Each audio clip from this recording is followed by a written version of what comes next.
小南哥哥，我好像挖到东西了。啊，失踪？这都8月份了，还没找到啊？这种案子特别难破，如果1-2天内找不到人的话，人就很可能被运到国外了。你挖到什么了？鞋？咱们东南亚有些国家太乱了。拐卖啊！孩子找不回来，这父母得多难过啊！辖区警所和区警署前后也查了很久，都没有线索。拉不出来，小南哥哥，你快帮帮我！我来。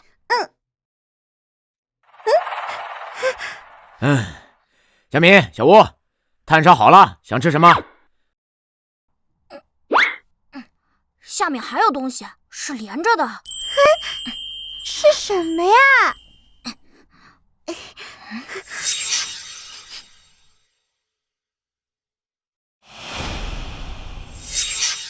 哎呀，快起来！赵叔，姐，过来，快！阿姨，把小磊抱走。怎么了这是？怎么了？啊！快把小磊抱走！来这边，带他去远点。怎么了嘛？挖到东西为什么不让我看？鞋是我挖到的呀。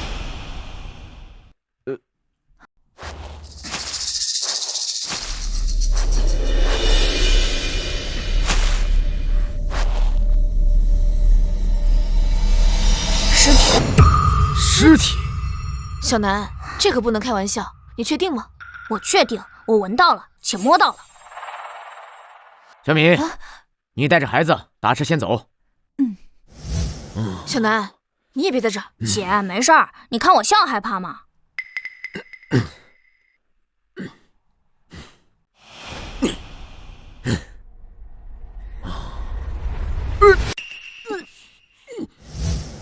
小吴，赶紧打电话回队，召集更多的人。我车上有警戒线，赶紧封锁现场。好。结合冰城1个月前的气温变化，以及海滩夜晚温度较低会减缓腐坏程度，这种腐烂程度死亡时间大概是在1个月左右。这个呀，要等到法医来了之后做进一步的勘查。1个月前？1个月前，就是罗珊珊失踪的时候。罗珊珊，女，6月30日下午放学后失踪。据调查，罗珊珊本寄宿于姑姑家，平时由父母接送，但当天放暑假，约定好其在外工作的父母开车亲自来接，但因学校附近大拥堵，晚了半个小时。本案最初由辖区警所负责，2天前移交总队。吃饭了，小磊，快下来，介绍哥哥给你认识。看了新案子，有什么发现吗？没什么发现，凶手随机作案，这种案子很难破的。哎呀，是啊，随机作案，监控没拍到，也没有目击证人，这样的案子神仙也破不了。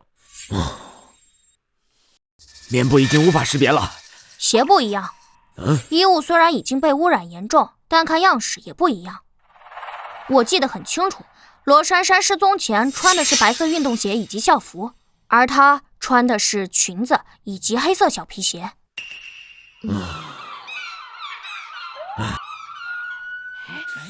离远一点，不要拍照，不要拍照。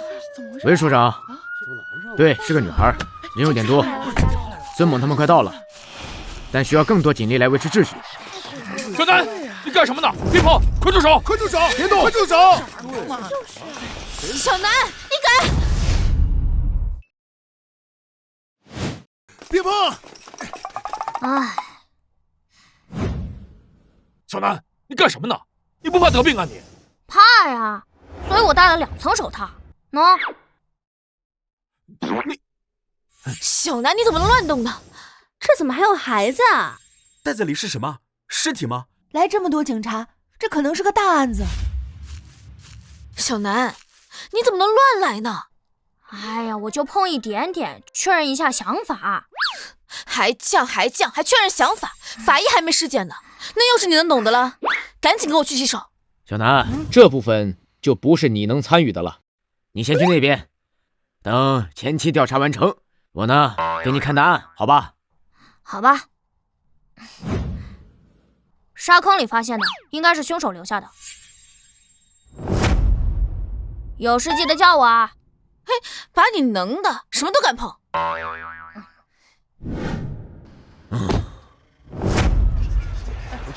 来这边，别站着了，看看这儿。都往后退啊，都往后退。哎，赶紧收一下。对，这边也拍一张。好的。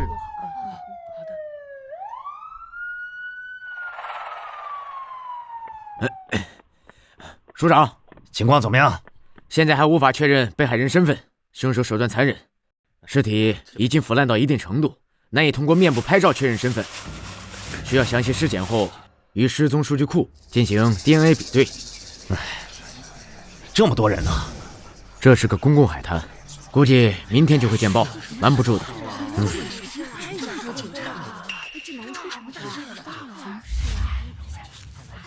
案件性质极为恶劣，恐怕会引起社会恐慌，必须尽快破案。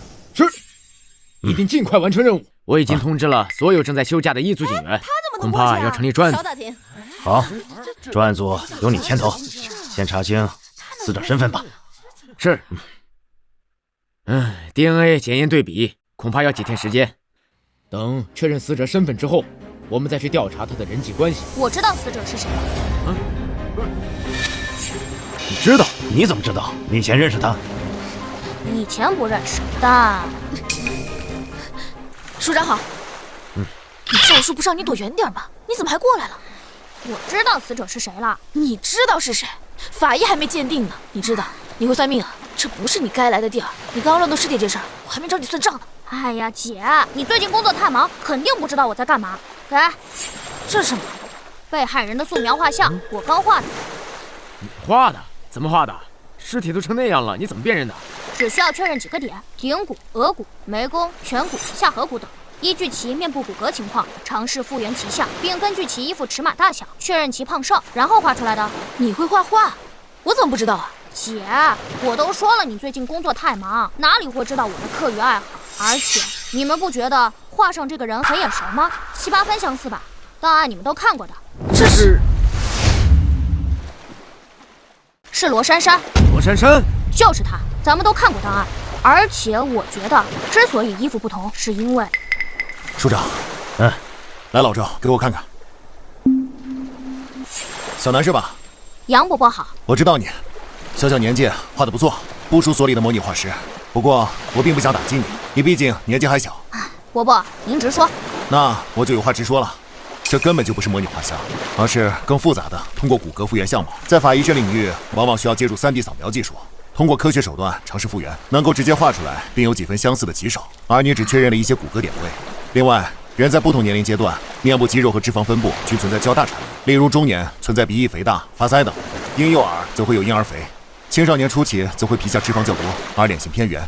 随着中后期骨骼进一步发育，而五官逐渐立体。而你并没有持续的参照物，仅凭着摸骨后的记忆作画，很容易受到其他影响。就比如你看过罗珊珊的档案照片，就总怀疑是她，所以你画的和她有几分相似就不奇怪了，也就肯定是她太草率了。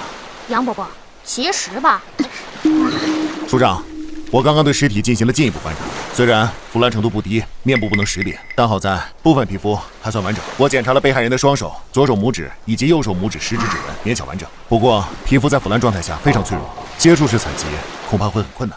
可以拍照留底，让署里的画师过来，最好能画下更多细节。行，马上安排。如果能够画出足够完整的细节指纹来，能够在 DNA 检测结果出来之前，更快的确认被害人的身份。杨伯伯，怎么了，小南？要不您翻个页呢？翻页？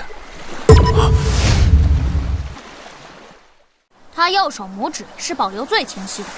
你画的？刚刚画的。这怎么可能？刚刚你不在尸体旁边。我凭记忆画的，我看过，我记得。凭记忆？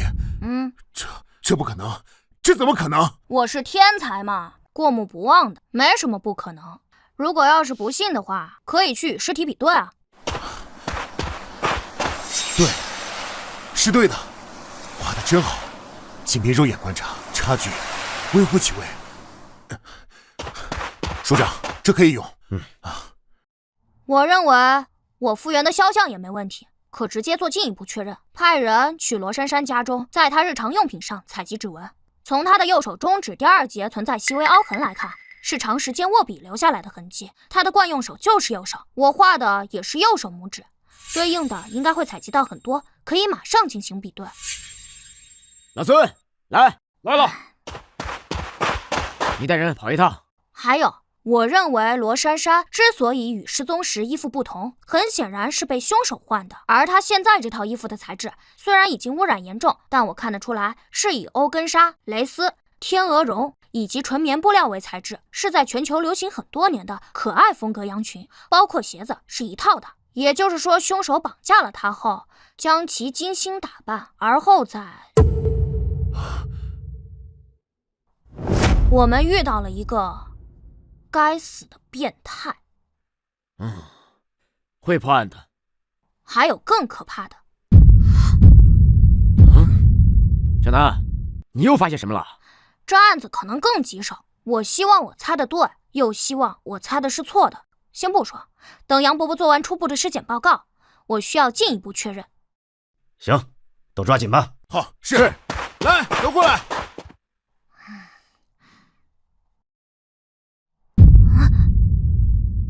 无论你是谁，你完了！我说的。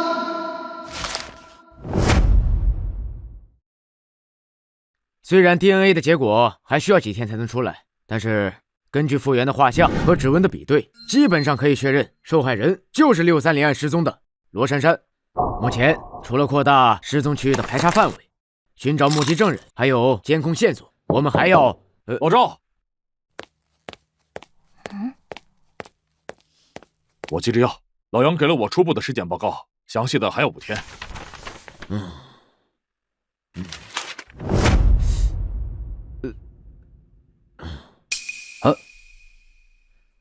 根据初步的尸检报告，法医给出了凶手的 DNA 样本，受害人致命伤是在颈部，而且凶手行凶的手段极其残忍，案情重大。除了社会走访调查，我们还要对被害人的人际关系进行重新的排查。小南，不好意思啊。小南，报告你也看了吧？你有什么要补充的？你昨天要说什么来着？我认为，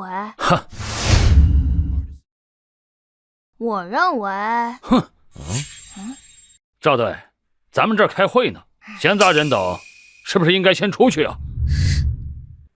他是吴楠，我知道他是谁，听说市领导来这儿开会，还请他上台讲话。小小年纪，在刑侦推理上是有2把刷子，但这种案子是他能参与的吗？他以什么身份参与？合适吗？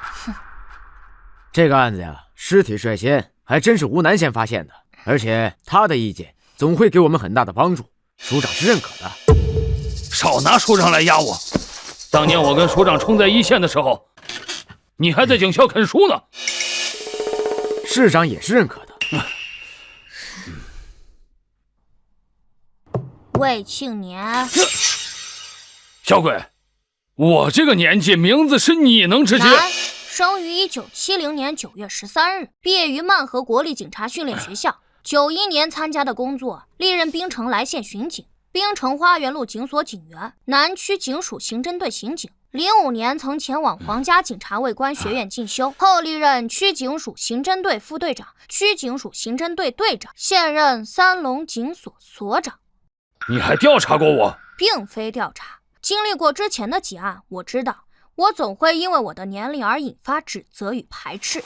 为了减少这种无端的争执，我最近看了槟城警务系统上下所有人的履历，希望能与你们更好的交流。我看过你的履历，我记得而已。哼，槟城市警署各分署、警所、警站上下足有几千人，你全记得？不重要，我说我全记得你也不会信。重要的是此次案件极为重要，我希望我能发挥一些作用，让此案更早侦破。时间就是生命。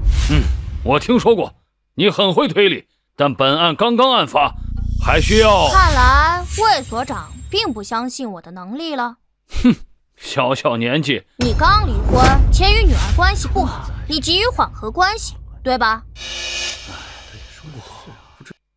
老魏，你离婚了？魏总，真离了？我明明谁都没告诉你，你怎么知道？你左手无名指，从勒痕深浅及颜色判断，你本常年佩戴婚戒，而此时你手上没有婚戒，身上的衣服虽然很干净，但褶痕明显且偏小。再看你头发，你今天应该刚洗过澡，你是一个很爱干净的人，但你领带下方有一块污迹，应该是吃饭时不小心弄的。从发黑程度来看，至少1周以上。结合来看，不是巧合，就是你刚刚离婚不久，开始独居，没人再为你洗衣做饭。你一早醒来，看着经常穿的衣服都脏了，所以你不得不在衣柜里找出过去的旧衣服穿上。因为你最近几年又有发福，所以衣服偏小，你找不到干净的领带，所以你选的那条颜色最深的，至少看起来不那么脏。会议开始前，你曾在外面走廊里打电话，手机是前几年的款式，贴纸虽然已经磨损严重，但看得出来，这种贴纸流行于小学、初中女孩之间。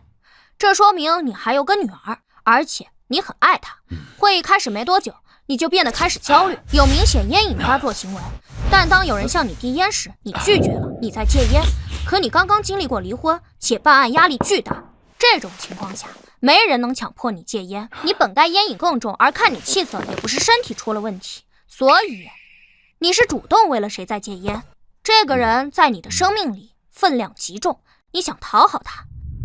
综上所述，我认为你的女儿今年应该刚好18岁，才经历过7月份高考，你们夫妻感情早已恶化，但在为女儿学业考虑之下，你决定在女儿高考结束后离婚。离婚后，你选择戒烟，是因为近几年你与妻子、女儿的关系恶化。青春期的女孩总会与父母发生一些矛盾，这一点很常见，而她之后会去外省上大学，你前妻也要一同离开，陪她去上大学。你与女儿之后就会很少见面，你担心就此疏远，所以你急于这个暑假在女儿上大学的前几月与她缓和关系。戒烟只是你要改变的一小部分，我说的对吗，魏所长？我无意给任何人难堪，但如果能通过几分钟的口舌免于长期麻烦，我只能如此。但如果有必要，我可以再说一些。小南，开会呢，别净说些没用的闲话啊！你说一下，你对这个案子到底是怎么看的？确实有2把刷子，我倒是很想来听听，你有什么高论？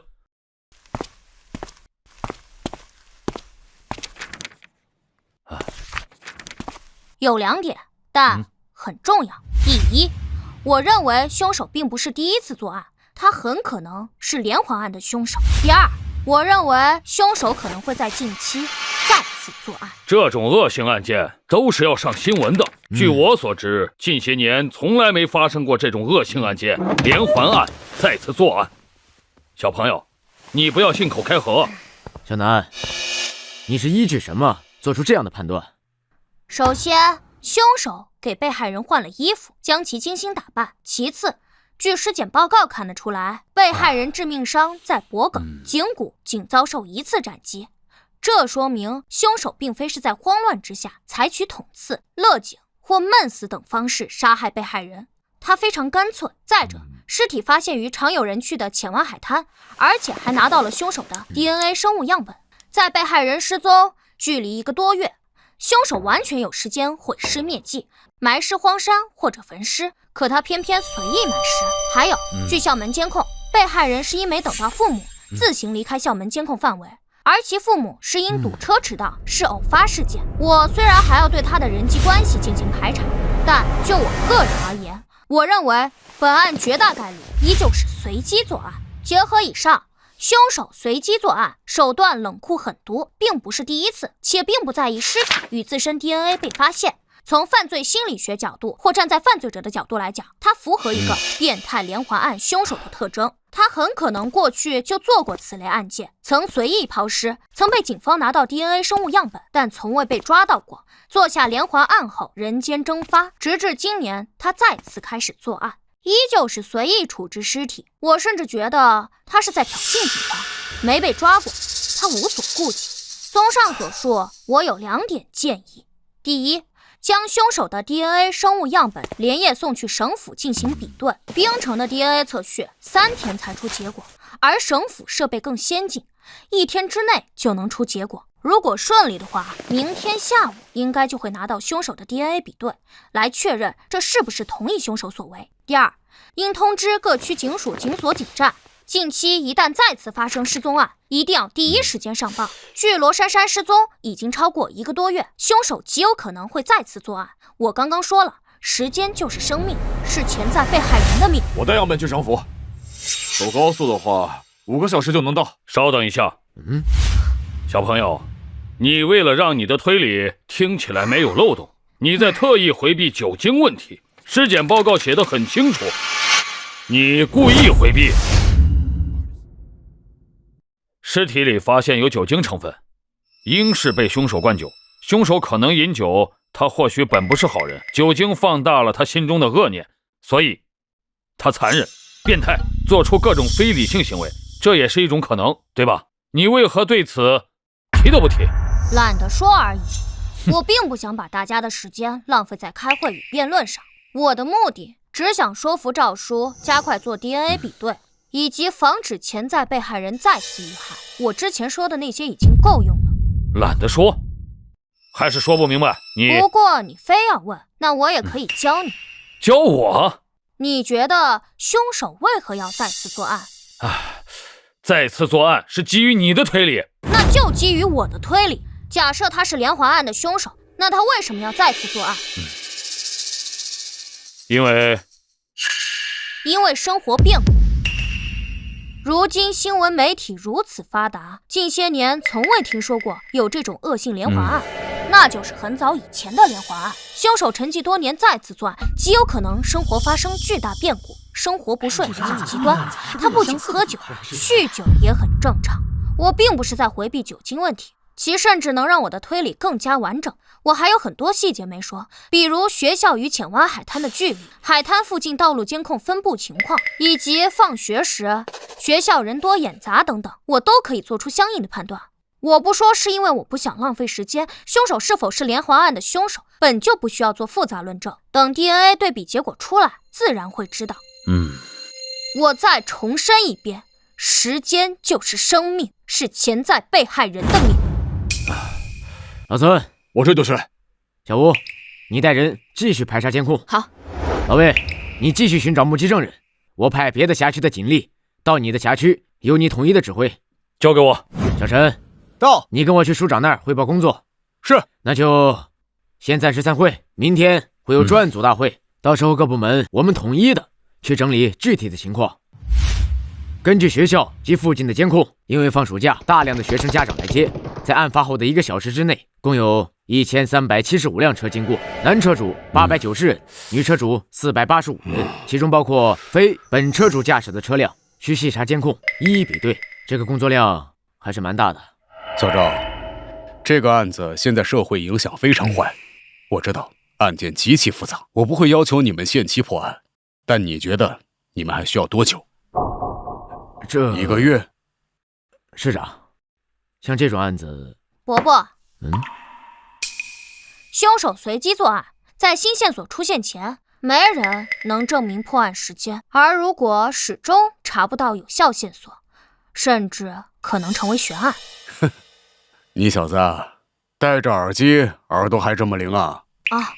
没开声音，一直都听着呢。报告，进。队长，孙队说打不通你电话，打到我这里来了。开会手机静音了。怎么 DNA 比对有结果了？有，孙队说与515系列案凶手 DNA 匹配吻合，案件简报还在发送传真，一会儿就过来。515案，515系列案，好像啊。对，515案。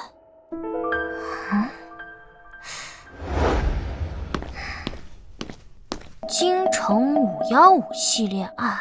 对，孙队提到过几个县市，其中包括京城。9个，之前还有9个。小南，什么9个？在罗珊珊被害前，还有9个被害人。9个？这怎么可能呢？我怎么从未听过？小南，你别又……小南，你是很了解这个案子吗？也是才知道不久。昨天我推定凶手可能做过系列案，并在网上查了查。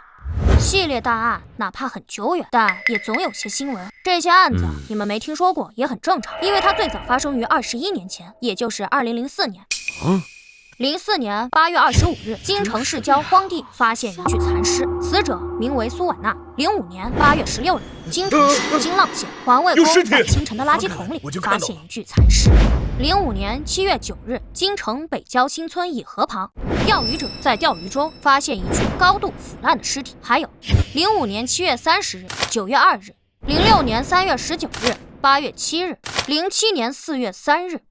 从2004年8月开始到2007年4月，不到3年时间，凶手在周边村县以及京城疯狂作案9起，其中6起采集到凶手的 DNA 样本，另外3起是通过其他线索的交叉对比，推论同一凶手所为。特大连环案9起。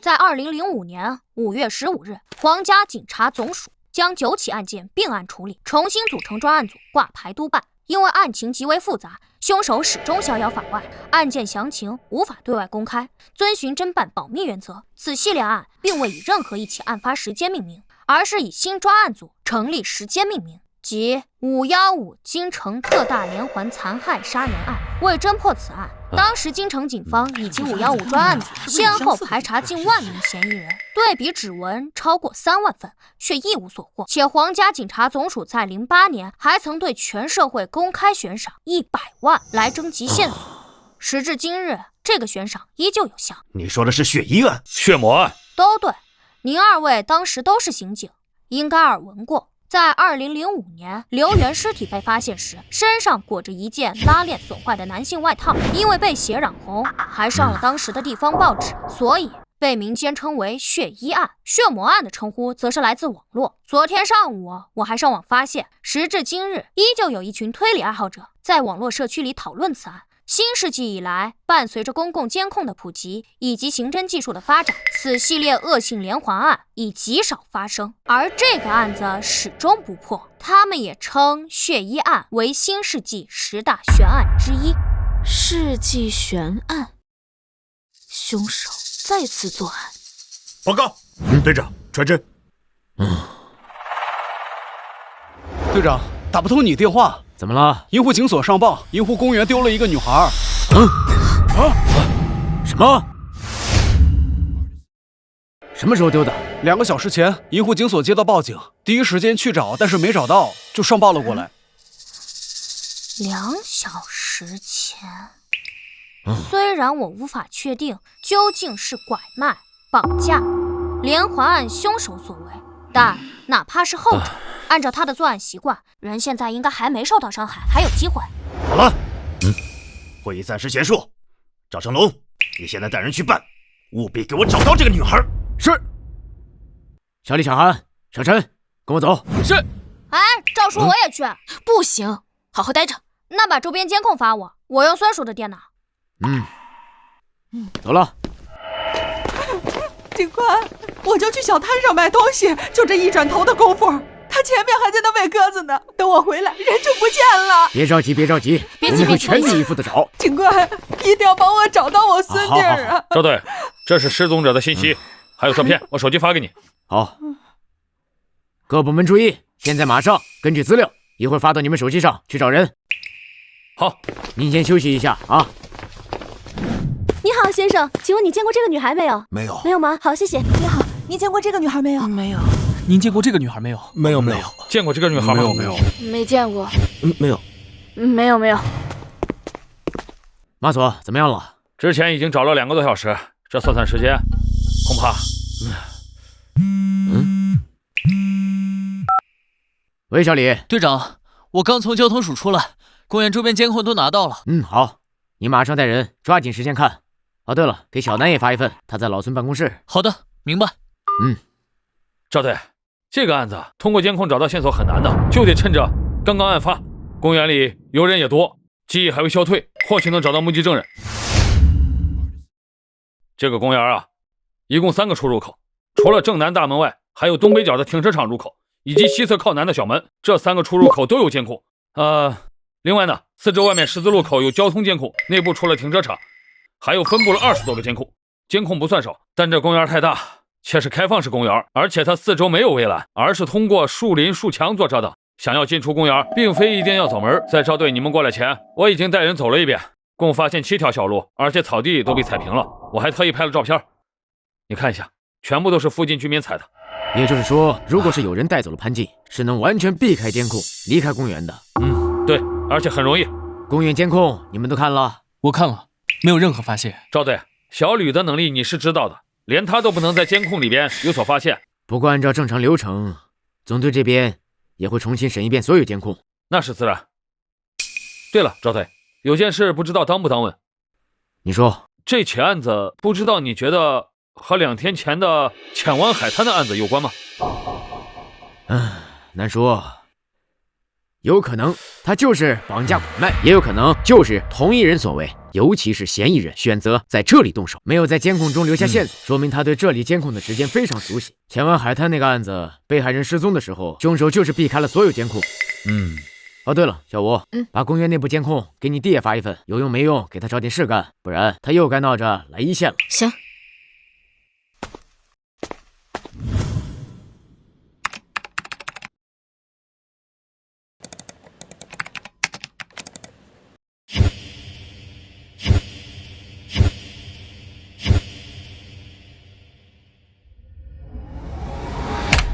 找到你了啊！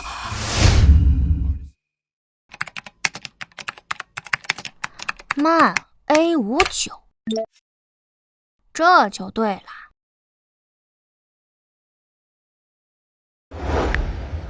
哎，小南，你们回来了吗？还在公园排场。这个点你吃饭了没？没，我找到线索了。找到线索了？是的。队长，查清楚了，是一场误会。目击者看到的不是潘静，只是跟她长得相似，上衣颜色一样。当时跟她在一块的是她母亲，确认过已经回家了。那你们继续查吧，这公园这么大，这么多人，你们继续问，我就不信没有蛛丝马迹。是。赵队，小南说他找到了线索，让咱们回去要快，电话里一会儿说不清楚。线索？哪来的线索？他说就在监控里。监控？他说什么？说让我们赶紧收队，今晚就能抓到人。监控，公园的监控，我们早在监控室看过，并未拍到潘静失踪时的画面，包括停车场监控，并未拍到潘静以及其他可疑迹象。哎，小陈，你那边监控看的怎么样了？队长，暂时还没有发现。好，我知道了。小吴，你跟我回去。赵队，你们真走啊？怎么了？小南是小吴的弟弟？是。小吴现在可是咱们滨城的明星警员。关于你弟弟，外人不知道，咱们一个系统内多少都听说一点。听说他还是个孩子。是啊。赵队，借一步说话。好。赵队，浅湾海滩案尸体才发现，而据我所知，那被害人已经失踪1个月了。现在这边又出现了失踪，而且从初步侦查来看，嫌疑人作案方式极为隐蔽，很可能与浅湾海滩案是同一人。这我知道。所以呢？我的意思是，我们所警力有限，您这边直接收队，把破案的希望压在一个声称有线索的孩子身上，是不是太草率了？而且如果不继续查下去，过了今晚，就算有目击证人，也可能因为记忆不清，无法描述出嫌疑人容貌。时间不等人呐。马总，我没说要收队啊，我跟小吴先回去就行了。那你这一走，你带来的人我又不好指挥，这耽误了案件侦破。没事，你放心，这个案子我们刑侦总队已经接手，破得了破不了都是我们的责任，你们警所协助办案而已。赵队，我不是这个意思，这并不是谁的责任问题，我也有儿女，小女儿跟潘静差不多大，这我就直说吧，好不好？他一孩子啊，我听说好像是有些能力，但他一个电话就能把你这个刑警总队长叫过去，还说什么直接收队，这情况我不能理解。小吴，你呢？通知老李继续侦查。好。马总，你跟我一起回去。好。好。小赵，你怎么回来了？首长好。找到失踪者了？公园那个暂时没有。那怎么这么快就回来了？有线索？有2个目击者，但都是误会，看到的并不是失踪者。不过小南那边有线索，他看了监控，他说今天晚上就会抓人。那他现在在哪儿？孙猛办公室。走啊，愣着干什么？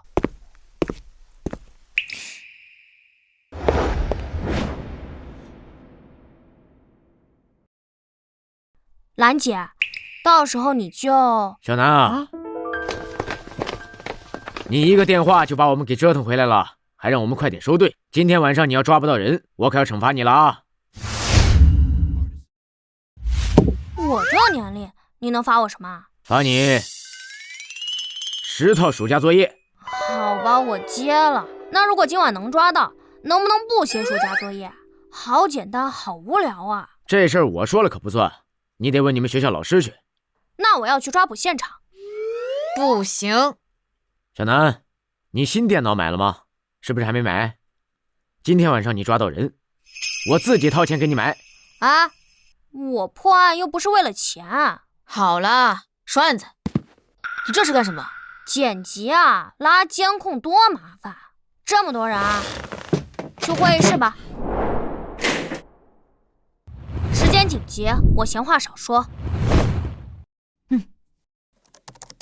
今天中午9点49分30秒，银湖公园停车场入口监控拍的这辆银灰色商务车驶入，10几秒后停在了 C 区17号停车位。车上一共载着3人，分别是黑色墨镜年轻人、白色外套中年女人以及黄色外套中年男人。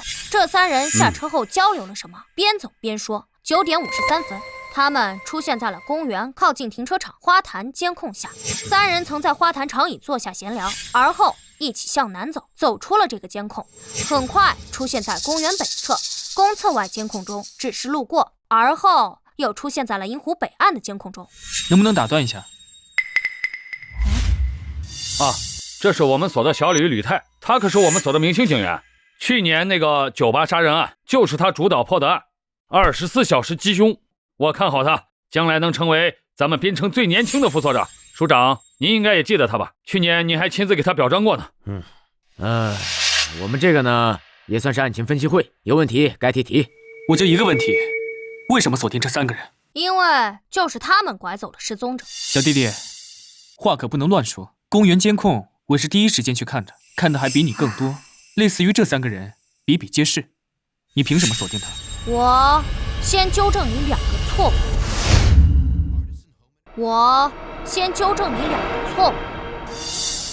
第一，我并非一开始就认为他们是嫌疑人，我站在怀疑一切的角度看监控。银湖公园本就人流量大，形迹可疑的人很多，比如兰姐。本来我最后会讲到，但提前说也无所谓。串联他们在各个监控下的行为，他们可能就是小偷，而且相互之间应该认识，不难抓到。不难，但我现在没时间没心情跟你解释这个。我为什么认为他们当天一定行窃了？他们其中一定有惯犯，过去没被抓过，你们再抓，自己去问或者自己去查。我们现在要讲的是失踪案。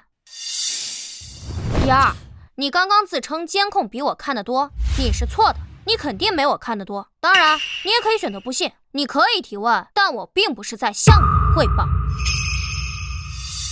回到案子，刚刚吕警官所提我为什么锁定他们，本身是筛选后的结果，但涉及到大量无关闲杂人等的旁支推理，包括排除法，具体我就不说了，就说他们，只要他们是就够了。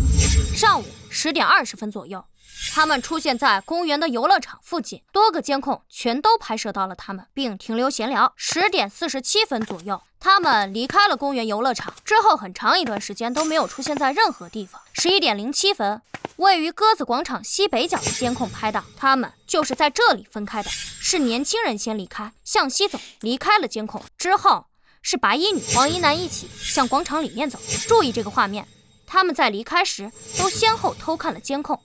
再看这里，11点35分，黑色墨镜年轻人出现在篮球场边上，看人打篮球，一直在看，直到12点09分，他接了个电话，而后走出监控范围。考虑其步行速度以及路线长度，这几个截取监控画面都可以证明，这墨镜年轻人在接完电话一路直接回了停车场，然后开车离开公园。赵叔、姐，你们觉得他们还不可疑吗？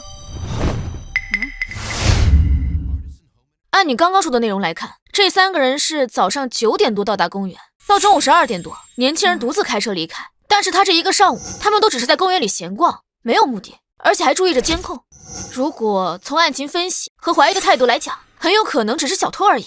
而且2个中年人带着一个20多岁的年轻人开车来，外地车牌，很像是来旅游的。父母和儿子一起来，咱们滨城本就是重要旅游城市，如果他们第一次来银湖公园，四处走走看看，发现确实没什么意思，说他们是来旅游的，应该也很合理吧？对，推理到这一步有很多可能性。而且，虽然报案时间，你不能因为年轻人接电话的时间和潘静失踪的时间相近，就贸然断定与他有关。失踪主家属报案时间是今天中午12点15分。据他描述，当时他的孙女潘静正在喂鸽子，他去一旁的路边摊去买零食和水，还给鸽子买了玉米粒。根据路边小摊附近监控，他是12点06分来到摊位前，12点10分离开。走回去后，发现他的孙女丢失了，找了几分钟才报案。潘静是在那4分钟之内失踪的，而篮球场里面的年轻人是在12点09接到电话。巧合？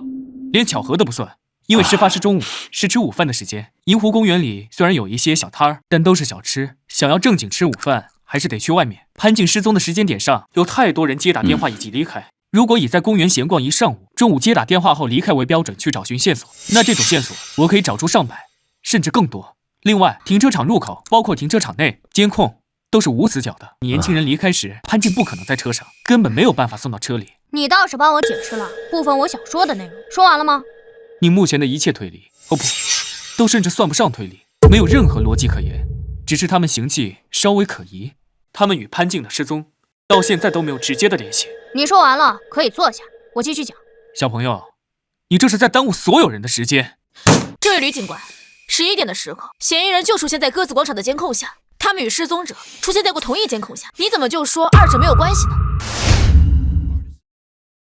银湖公园只有2个广场，一个是西北的鸽子广场，一个是东南的银湖广场。对于第一次到银湖公园的人来说，打车过去的话，走大门进去游玩，一定会经过银湖广场。而如果开车去的话，从停车场出来，往往会经过鸽子广场，那里还挨着一个人工湖，放养的黑天鹅常引人驻足。整整1个上午的时间，与失踪的人出现在同一画面的人，没有上千，至少有上百。你们就是这么找直接证据的？那个年轻人呢？他为什么一个人单独开车离开，丢下了那对中年夫妇？你怎么解释？可能性太多了。他们之间的关系可能是父母和子女的关系，可能父母在老家，子女在外地工作，抽空回来看看，带着父母去公园转转走走，中午有急事又走了，又或者是和父母吃不到一起，与朋友一起出去吃了，这有无数种可能。再者，他们都未必是亲属关系，可能只是认识，顺路过来，自己好久没来了，四处转转等等。而且现在滨城好多外地车牌号车辆，你刚刚也说了，有无数种可能。那我弟弟说的不也是一种可能吗？毫无逻辑啊！你破案就靠猜吗？吴心言警官，吕警官，姐，他交给我，不劳您费心。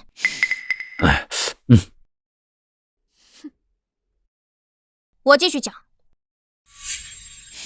我知道你不服，明星警员，年纪轻轻，前途不可限量，你很骄傲啊。我还能有你年轻？尤其是你先看过公园监控，自称看过很多，但你没有看出明显的问题。而我年纪小，我说我看出来了，且推论初期也没什么算亮眼的地方，所以你不服，对吧？我不想跟一个小孩子置气，这是破案，时间就是生命。时间就是生命，我喜欢这句话，所以我打算给你个机会，也为了你别再轻易打断我。我问你个问题，如果你能回答上来，我现在马上下去写我那10本暑假作业，你上来讲。但如果你回答不上来，就请你闭嘴好吗？你问。问题很简单，在年轻人开车离开后，他是否回来过？如果回来过，什么时间以及哪个监控他出现过？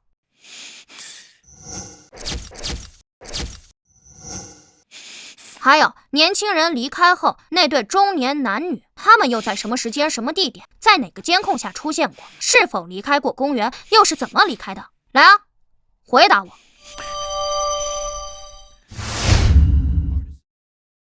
看得出来，你是一个注重切实线索、很讲逻辑的人，你不会去胡乱猜测。所以，什么时间、什么地点，谁在哪个监控下出现过？想不起来了吗？是记忆不清？记忆里没有？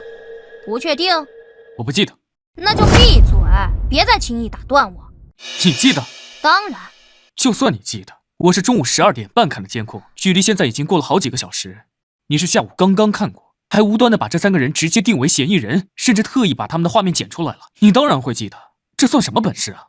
那你觉得有没有这种可能性？什么？他们不在。什么不在？人在看监控时，尤其是同时看多个监控，寻找可疑信息线索时，往往都会对形迹可疑的、多次出现的、反复出现在被害人身边的目标印象深刻。一旦可疑人员出现次数过多，他就会显得更加可疑，会被更多留意。这是一堆废话。而反过来说，人在长时间看监控，面对大量可疑人士时，有一个可疑目标减少出现，甚至不再出现，那对其怀疑就会降低，以至于印象消失，忽略掉目标的存在。尤其是在潘静失踪后，公园里那些其他可疑人士依旧在活动，以小偷为主。考虑到人不可能凭空蒸发，而公园很大，悄无声息带出去很难，由此那些依旧可疑的人在后续观察中会牵扯观察者的大部分注意力。你的意思是？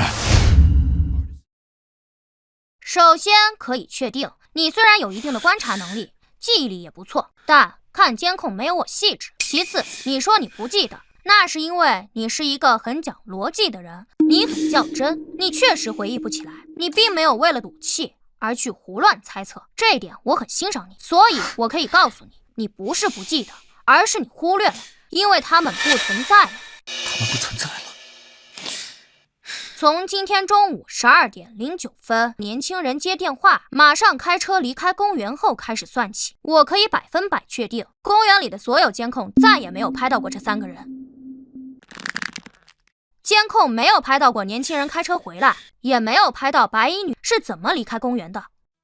在潘静失踪后，年轻人走了没回来，他们也好似人间蒸发一般，消失在了公园里，这正常吗？你还觉得他们没有嫌疑吗？你是对的，他们……当然，这并不能怪你，你又不是我。银湖公园每天都有几千人观光，几千道身影在数十个监控下反复出现，这种排查难度，而那3个人一上午的行为并不起眼。如果不单拔出来看，他们也不过是普通游客而已。你一开始就不会注意他们，自然也就不会知道他们之后不存在了。不对，哪里不对？不够，这不够，还有太多可能性。如果只是推理到这种程度，还不足以证明他们就是绑架者，还有其他的可能性。而你说今晚一定能抓到人，你在说大话，你在赌，你在说大话，你在赌。可以根据车牌号锁定车主，今晚确实是能抓人。既然有疑点，肯定要问一问，这也是排查的一部分。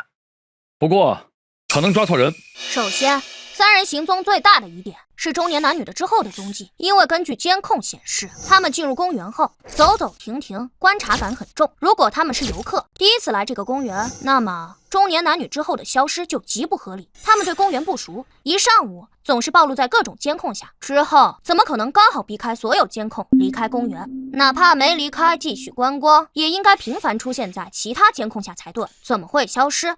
反过来说，如果他们本就对公园很熟，知道监控分布以及公园内小路，那么他们一上午的行迹就更加可疑了。观察什么呢？当然，确实有其他很多的可能性，比如中年男女是本地人，了解公园，而年轻人是外来的，他们走走停停，不知道说了什么，实际上是在给年轻人介绍公园环境，而年轻人不太感兴趣，看了一会儿打篮球，跟人有约直接走了。而中年男女是本地人，可以直接走小路离开，他们也可能是小偷团伙，亦或者他们就是最普通的一家3口，太熟了反而没什么好看的，随意看看转转而已，聊的都不是公园里的事，看起来稍微奇怪而已。所以你在赌他们是，这就是你发现的。我当然没在赌。那他们人都走了，你还有什么可说的？因为你，我耽误了很多时间，一会儿还得去交通署。我直接说重点吧。这是银湖公园的鸟瞰图，大门在正南，西侧靠南有小门，东北角是停车场出入口。今天中午12点14分51秒，年轻人驾驶车辆离开公园，进入北塘大道。12点15分23秒，在北塘大道与东湖路交叉口等红灯。12点16分07秒，右转进入东湖路。12点17分04秒，经过东湖路与银湖大道交叉口，未遇红灯，转入银湖大道。12点18分15秒，经过银湖大道与西陵路交叉口，等红灯。12点18分29秒，转入西陵路。12点20分57秒，经过西陵路与北塘大道交叉口，未遇红灯，直行，一路向北。这是年轻人驾车离开公园后的大致路线，差不多就是这样。谁有什么发现吗？这个嫌疑人离开公园之后，为什么还绕了公园走了大半圈？他为什么不在路口左转掉头，向前向右直接就走呢？车道限制，走不了。因为北塘大道与东湖路交叉口离公园的停车场入口非常近，公园日常游客又多，经常发生大拥堵。午高峰的时候，交通署都会派人现场指挥，禁止左转掉头。而且这个西林路再向北是滨水立交，要想走立交桥，必须这么绕过来。这条路线本身并无问题，所以我没看出来，你这说不是路线问题，而是时间不对。时间？北塘大道确实是发生了拥堵，所以从车站离开公园到第一个路口开始算起，明明只有几十米，却挪了足足半分钟。而在右转进入东湖路后，路况相对转好，但车也很多，开得不快，直至抵达东湖路与银湖大道交叉口，共用时57秒。右转顺着银湖大道向西走，至于西林路交叉口又用了1分11秒。根据监控看得出来，当时银湖大道路况极好，所以他这段开得很快。红灯结束后，嫌疑车辆右转进入西林路，用时2分28秒，穿过西林路与北塘大道交叉口，一路向北而去。300米，西林路与东湖路公园两侧一样长，只有300米。没错，同样长的路，同样受到了北塘大道拥堵路况的影响，甚至东湖路受到的影响更大。但嫌疑车辆开过东湖路，他只用了57秒，走过西林路直至过路口，却用了将近2分半。考虑到东湖路路况右侧挨着公园，并无下车买烟等情况，以及车辆之后正常行驶等情况，我认为最大的可能性，他停过车。对，这应该就是现在目前最合理的解释。当然，考虑到推理的严谨性，停车原因可以有无数种，比如与谁发生了下刮碰，下车检查后没有问题就各自走了，或者是他们注意交通安全，在路边临时停车接打电话等等情况。停车接人只是其中一种可能性而已，但他们也有破绽，就在这几张监控截图里。正常看你们可能很难发现，但是我放在一起，你们应该能看得出来吧。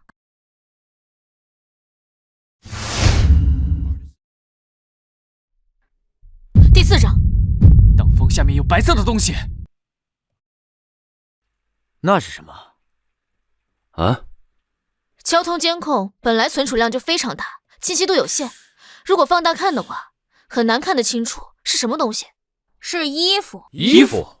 团起来的衣服，那个中年女人所穿的衣服。这是一种聚酯纤维材质的防晒服，非常轻薄，团在一起体积很小，就是中年女人进入公园时所穿的那一件。她曾在闲逛过程中将衣服脱下，搭在臂弯里，之后又曾穿上。而在年轻人接到电话的10几分钟前，这个中年女人最后出现在监控里，她一直穿着这件衣服。年轻人返回停车场，一路上经过多个地方，手中并无这件衣服，也就是说，不存在年轻人回停车场的路上，在某个监控盲区下，从中年女人手中拿走衣服，帮她带走的可能。综合来看，只剩一种可能：她曾在西林路停车，并与中年女人碰了面。然后再看这几张图对比，由于光线原因，有些画面拍得相对清楚，有些画面拍得不清楚。而在清楚的画面上看，商务车是黑色内饰，而最后经过的路口截图，因为风挡玻璃反光看不清副驾，但仔细看能看到一抹棕色。这中年女人里面穿的就是棕色的衣服。她在车里。以上可以证明，中年女人不仅仅与年轻人碰头了，还上了车。而且我认为那个中年男人也应该在车上，只是坐在后排，监控拍不到。还有更多的推理细节，比如为什么是中年女人坐前排，白色防晒服会被丢在风挡上，我可说可不说。单就说大体上推理到这一步，我至少有60%把握确认失踪的潘静也在车上，在后排由中年男人看着，且意识模糊。抓人吧，赵队，所长，这么多疑点，这世界上不存在那么多巧合，大概率就是他们。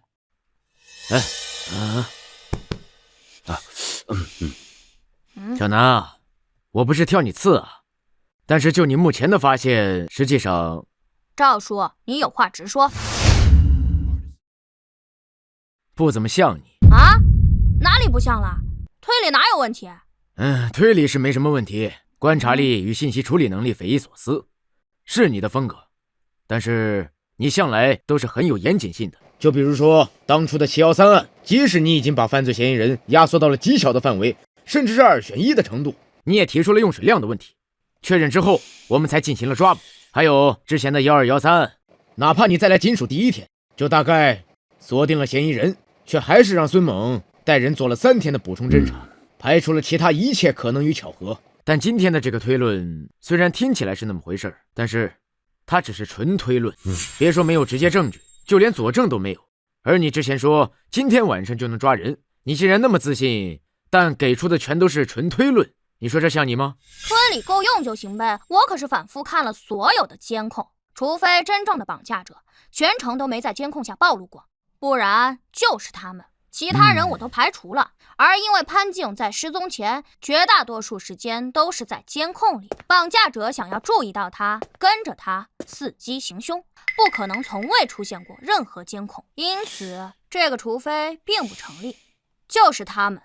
小南啊，以我20多年的刑警经验，过了手也有几百个案子，实际这个世界上巧合还是蛮多的。就比如你的推论，我也可以找出他们不是绑匪的合理解释。就比如说这3个人啊，就是来遛弯的，兴趣不同，在不同的地方玩。中午的时候，中年人意外的找到了能够出公园的小路，在街边给年轻人打了电话，年轻人取了车，绕了一圈回来，接上他们俩走了。这说得通吧？一个疑点是巧合，一连串的疑点指向同一个目标，是巧合的可能性就很低。2个关键点：失踪时间和嫌疑人逃离时间。他们先开始频繁的暴露在监控下，最后又完美的躲开所有的监控。赵队，我觉得你说的对，但是可能性极低。可能性低，那也是有可能。我们不能低估了小南的严谨性，不然的话，1213案他也不会用3天才破。赵叔，这个案子第一，没有潘静失踪时的监控；第二，没目击证人，人是凭空消失的。我一下午能看出来这些已经很不容易了。你以为我是神仙？这种案子只能大胆假设，然后去抓人去求证啊。但我不是第1天认识你啊。你话说的太肯定了，说吧，里边还藏着什么？老实交代。哎，好吧，我说。啊？也还有线索？监控里还有什么？这样吧，我先快速说一下绑架过程以及细节分析。今天上午9点50分，停车场内部监控拍到3人下车，2个男人从主副驾驶，中年女人则从后排。从行为习惯上来说，多人出行，除非是与驾驶者是情侣、夫妻关系，否则女性更愿意坐后排，习惯养成因素。还有距离感，出门带包东西多，以及后排可以不系安全带等。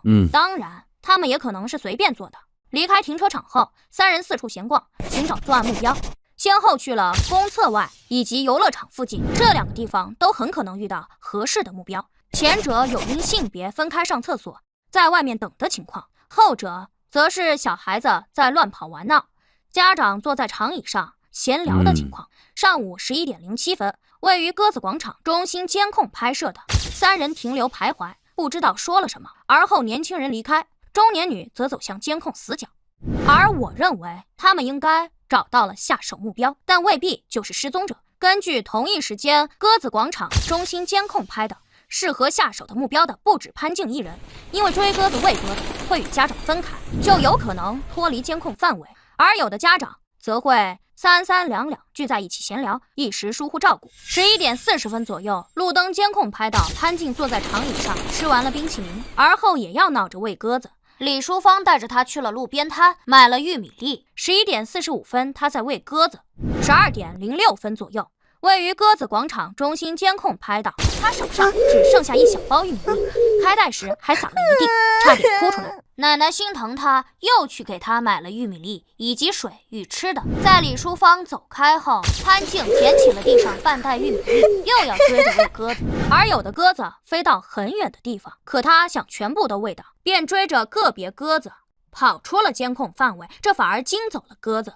但他依旧想为，追着追出了监控范围。中年男女趁此机会将其抱走，且应该是离兵了，不然你们排查了一下午，怎么可能没有目击者看到挣扎的潘静？中年女人将衣服脱掉，裹在潘静的身上。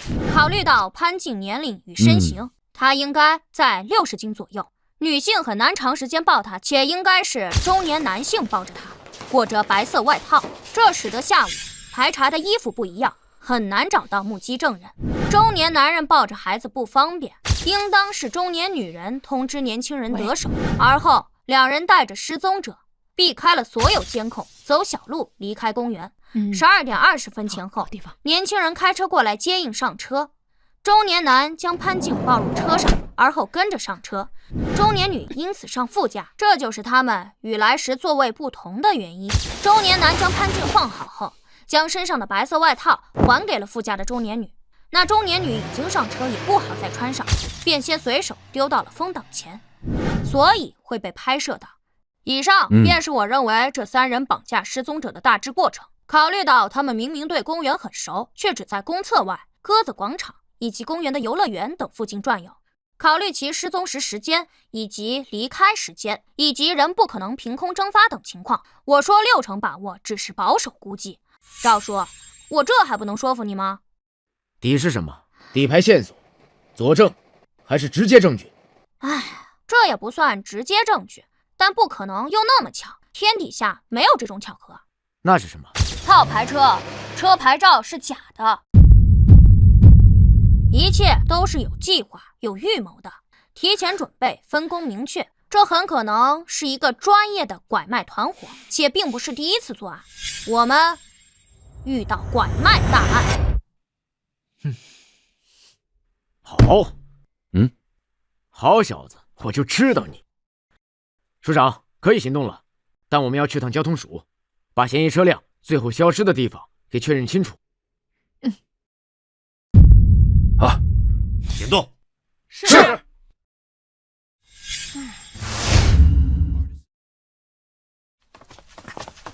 啊，赵叔，等等我！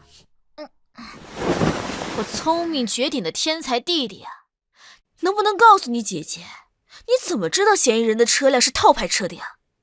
你在交通署有熟人啊？这个嘛，小南，我最近呢在复盘一些老案子，我突然发现你是不是提前查过王胜利家用水量的情况？不愧是赵叔啊！怎么查的呀？网上呗，我破解了供水系统，确认过信息。小南，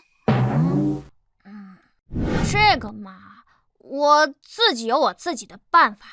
哼，吴南，我跟你说了多少遍了，你怎么还能这样呢？连交通署的系统你都敢黑啊？你就不能给我打个电话？是我不能帮你查，还是赵叔不能帮你查？哎呀，破解都是顺手的事儿，打电话多麻烦。还顺手的事儿？你找到的黑客呀？我可保不了你啊，赵叔也保不了你。哎，赵叔，你看他。好了，小吴，都是为了案子，小南为了破案，特事特办，赶时间，走了。小南，你姐都是为了你好。哎，我知道，他怕我啊，将来走上犯罪的道路。你放心吧，只要有他在，我一定不会。而且你姐说的对，你可以给我打电话，我帮你查。可是那很难解释啊，就比如今天，我说我让你们直接锁定他们就是嫌疑人，让查嫌疑人车牌号，没有实质性的推理，那你们会信吗？这样以后跟我说，我先信，行吧？这可是你说的啊。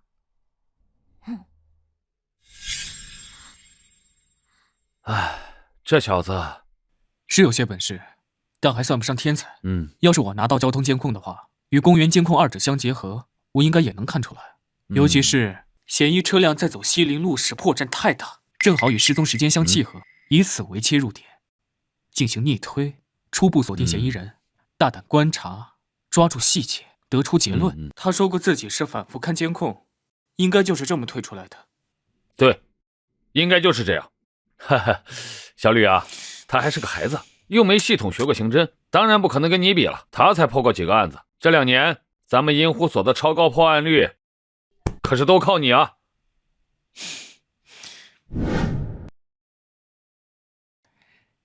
小弟弟，这么多监控还看得过来吗？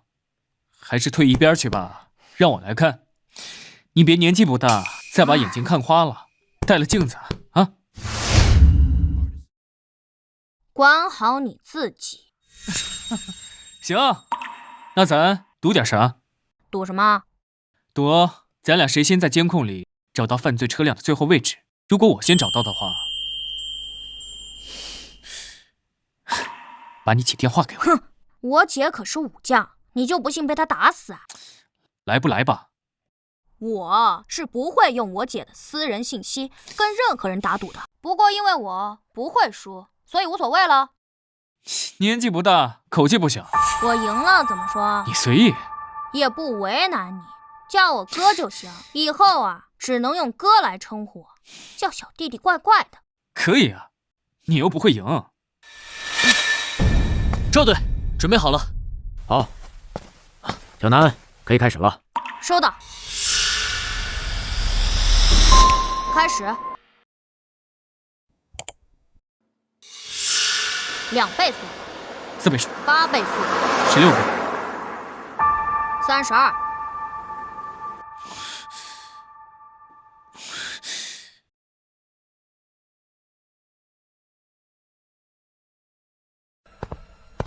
哎，这小孩谁啊？怎么跟着一起看？好像叫什么吴楠。赵队，人眼不可能跟上这种快进频率，这不胡闹吗？嘘，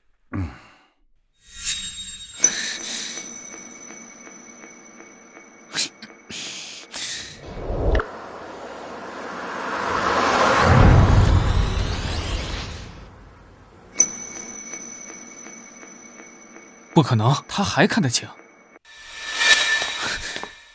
这不可能，这没人能跟得上。吴楠，你故意的吧？16倍速是我的极限，你故意加到了32倍速，就是不想让我看清。你也不可能看清，但你怕我赢，所以就使用这种手段。你想让咱俩都找不到人在哪是吧？你这种行为是在耽误办案进度，你知道吗？时间就是生命，你这么耽误时间，是在害人命，你懂吗？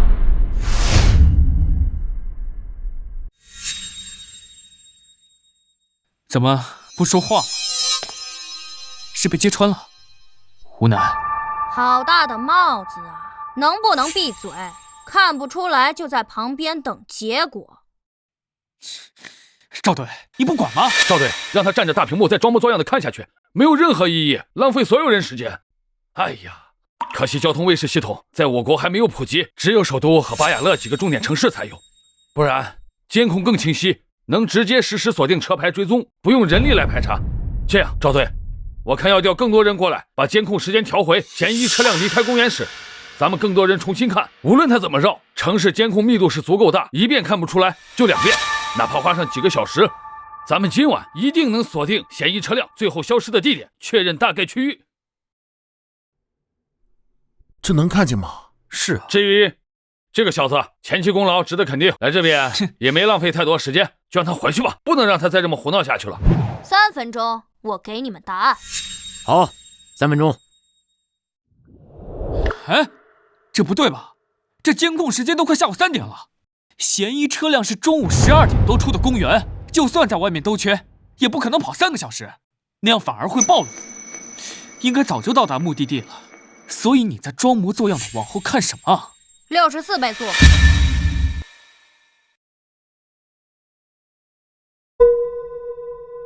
胡闹！64倍是人类能看清的吗？你以为你是神仙啊？哎，你安静。我看你还能成神仙不成？赵队，你这样一意孤行，就算这孩子没浪费多少时间，那传出去，对你名声不好吧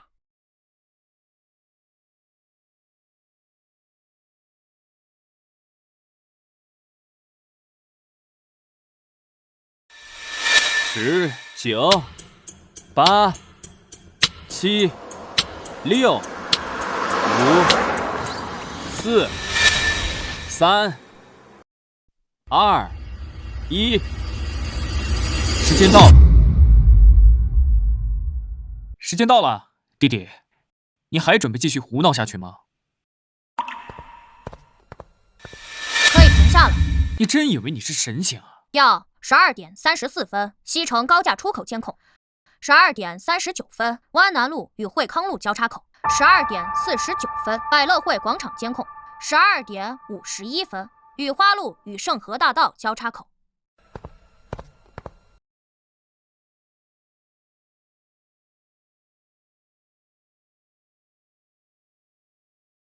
14点04分13秒，永恒路与福汇街交叉口，嫌疑车辆右转30米后再次右转，进入吉阳社区。从12点到下午2点，2个多小时，其中1个小时，嫌疑车辆都在绕圈子，且多次停车走土路，但总是会再出现，频繁出现在各种监控里。我认为这是一种习惯性的行为，而并非刻意规划好的绕路。也就是说，他们是每次拐人成功后撤离的时候都会这么做，而吉阳社区就是他们最后的落脚地。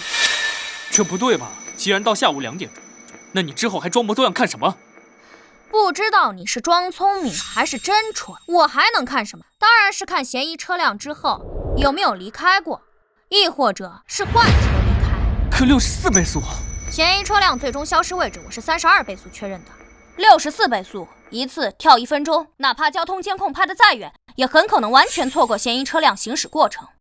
而站在犯罪者的角度看，他如果要2次转移潘径，一定是远距离转移，完全没有离得近还要再换地方的必要，不然直接去第2目的地就好了。所以他只要远距离转移潘径，一定会频繁暴露在各种监控下。从概率学的角度，64倍速，我也不可能刚好全部错过。你听得懂我在说什么吧？可能。赵叔，说案子。根据目前已掌握的信息来看，以凶手对公园的熟悉程度，以及全市路况熟悉程度，以及没将人直接带出城等，我认为凶手应当就是槟城本地人。既然选择套牌外地车，那辆车就是本地车辆的可能性就更大。剩下的，赵叔你是专业的，不用我再说了吧？好，那我现在只有最后一个问题，你问。依照你的判断，你觉得这个案子跟前湾海滩案有关吗？有3种可能性。你说。第一，纯粹的拐卖案，他们是老手这一点可以肯定。第二，对比当年，考虑到如今的监控密度以及人口密度，凶手孤身随机作案，完全避开所有监控以及目击者的难度极高。所以罗珊珊当初应该就是被这3人拐走的，凶手是买家。第三，3人中的那个中年人应当就是当年的凶手。至于中年女人以及年轻人为什么帮他，所谓变态家庭，古今内外各种案件中也并不是没出现过。各部门注意，小李到，你带人去查车辆的信息。整个槟城的车辆保有量大概有80万，商务车应该就占1/10。嫌疑人的车辆是15款的大田牌赛威商务车，银灰色。就车款、年份和颜色，整个城市也不过就几百辆。你要着重去查车辆的登记地址是吉阳社区的。是。小吴，你去趟商业署，你要把吉阳社区周边里里外外所有的汽修厂信息调出来，安排人一个个的去问。像他这种10年的老车，我就不信他没有保养和维修的记录，而且越是老的车，越会养成就在附近保养和维修的习惯。好，明白。小王在，你带一群人，就在这儿，给我把吉阳社区实时的交通监控给我盯死了。一旦发现嫌疑车辆，马上向我汇报。是。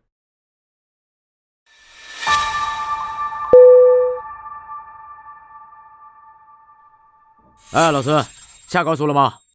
下了。哎，那刚刚好啊。你这样，你赶紧打电话安排一下，你调几辆车，马上去吉阳社区。要便衣，你先过去，蹲守信息我之后发你。都来得及，放心吧。好。喂，朱所长，哎嘿，是这样啊，麻烦你啊，帮找个人。对，那个应该是就住在你管辖的片区。一会儿啊，我把监控录像给你发过去，你看看有没有熟脸。好嘞，那我等你消息。赵队，咱们怎么不直接过去？毕竟吉阳社区也没多大，进去搜他。因为至少是个拐卖大案，吉阳社区再小也有几10栋楼，上万人，各种巷子、背街，那3个人至少是拐卖惯犯，抓出来肯定是被枪毙。如果大张旗鼓的去抓，可能会对潘静带来危险。哦，这样啊，我不是刑警出身，之前做督察工作，倒是没想那么深。他怎么可能看得清？怎么可能看得这么快？他不是人啊，他是破案的神探。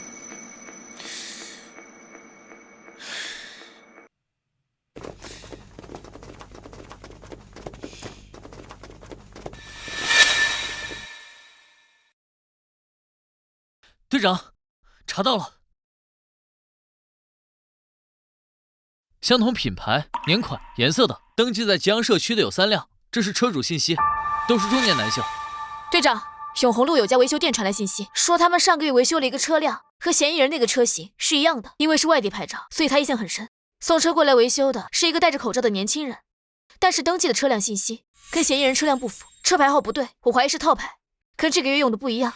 登记的电话号码我也查过了，是一个已故老人的，我怀疑也是非法渠道获得。但是修理厂监控只能保存7天，无法拿到送取车监控，而且他们用的是现金交易，没有银行卡和网络转账的信息。好。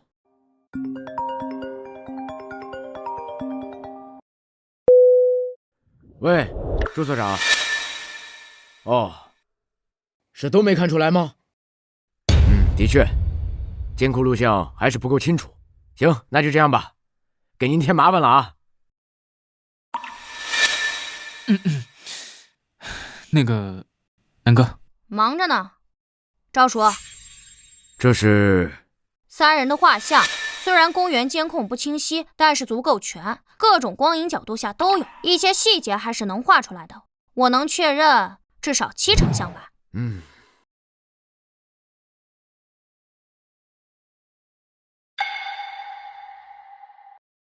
就他，曹飞强，男，49岁，3处房产信息，包括吉阳社区温水巷171-1号，是一个2层小楼，同地址还有商业登记信息，是一家涂料店。那个白衣女人就是他的老婆马秋娟，户籍里登记的就是她，但是没有关联那个年轻人。够了，失踪者应该就在那儿。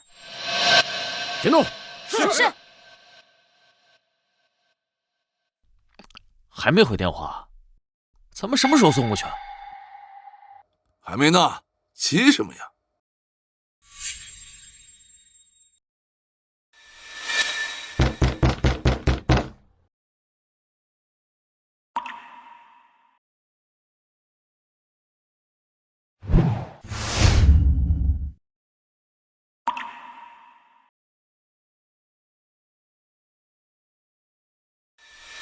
是个小要饭的，这不亲自送上门来，活该咱们发财。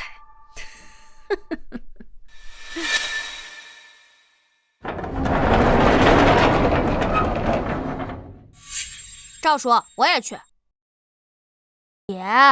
对方必然警惕性极强，至少有3个人，有没有第4人、第5人，谁也不清楚。潘静在哪个房间里，谁也不知道。你们要是叫不开门，打算强攻吗？拐卖惯犯是够枪毙的，他们要是负隅顽抗，伤害潘静怎么办？谁来保证潘静的安全？我就帮你们敲个门，又不是没敲过。王胜利的门不就是我叫开的？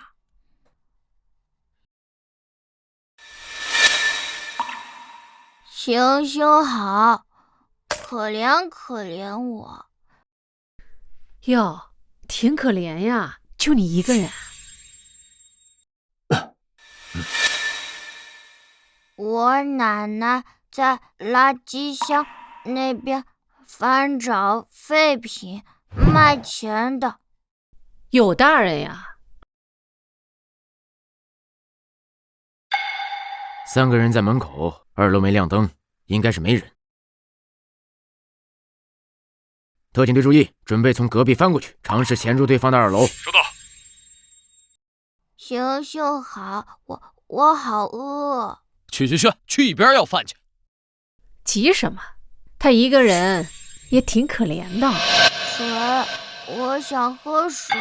想喝水啊？来，进来吧，外面风大。来，等一下。 怎么了，赵队？吴南，你怎么不按计划进去干嘛呀？快出来！他们是人贩子，快出来！队长，小吴，先别着急，我们要相信小南，他不会无缘无故那么做。你闭嘴！老赵，小南怎么进去了？按照原计划是叫小南去叫门，然后我们通过针孔摄像了解屋内的情况。小南会声称有奶奶跟着，知道他去敲门的，这样会确保他的安全。按照计划，没有他进屋的这个环节。这小子，行了，你也别着急，相信他会照顾好自己的安全的。他进去转一圈，可能是为了确定失踪者的具体位置。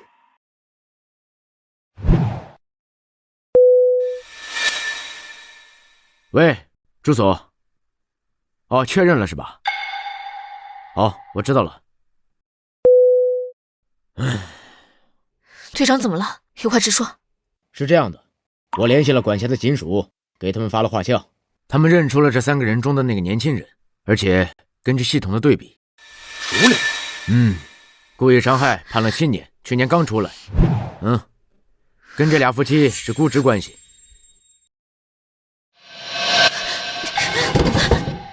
小吴，我们要充分的相信小南，我相信他，他自己能出来。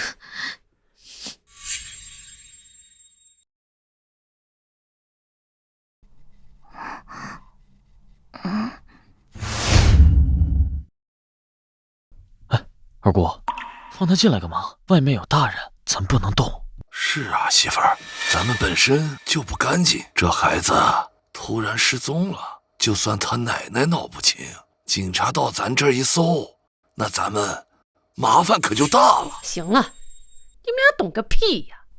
哼，但凡是一个老太婆带了一个孩子要饭，我们问清楚，我们有的是机会。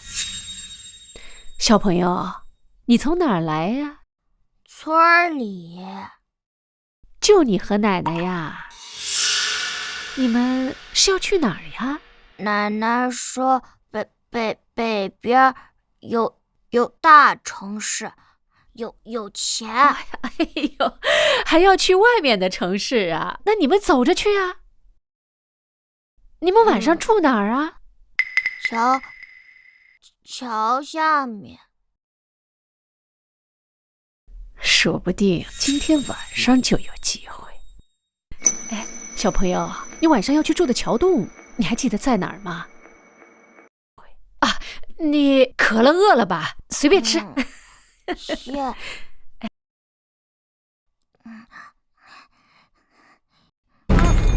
我的钱，我的钱！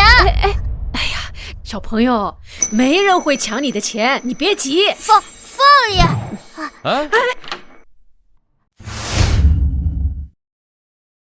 确认失踪者位置。老孙，快！小南有危险，快！哎，等一下，退回去。老赵，上不上？怪不得小南要装个小要饭的。我奶奶。这个无难，他完蛋了。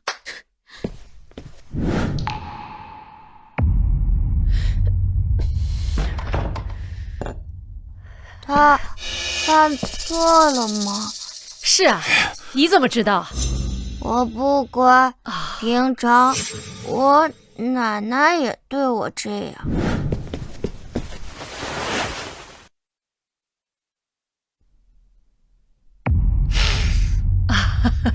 这里好像有点8成是。这孩子废了，可惜了，不值钱啊！别再问了，赶他走。谁说不值钱了？他有胳膊有腿的，你看他那双眼睛多漂亮啊！小傻子，你奶奶多大了？80多呀？80多？这不可能，这年龄差太多了。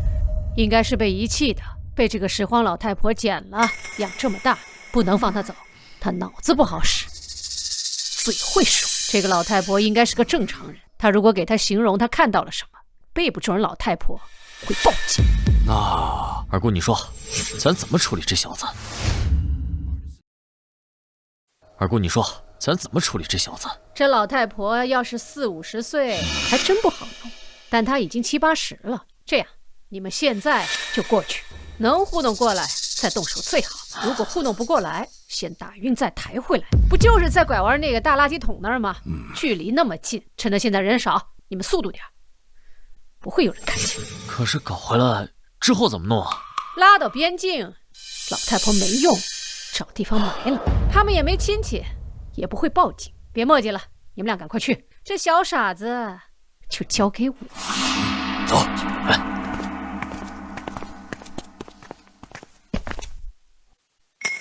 怎么出来了？怎么朝咱这边过来了？小傻子，你渴了饿了吧？给你拿瓶奶，那个呀，对身体可好了。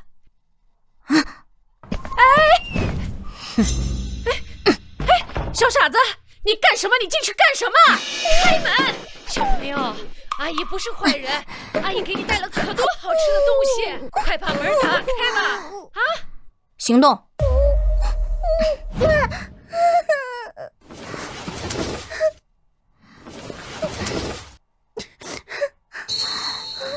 别怕，马上就能回家了。小哥哥，我饿。给这儿有吃的。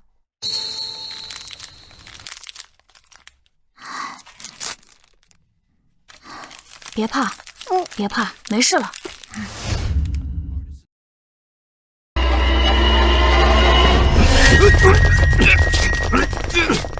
行动！开门啊！别闹了，阿姨错了，不该叫你小傻子。你们那么快就回来了，这小子，你们……不许动！警察，双手抱头，蹲下，老实点。开门，小南。姐，赵叔呢？赵叔马上会过来，把门打开。小南，你把门打开，我保证不打你，乖啊！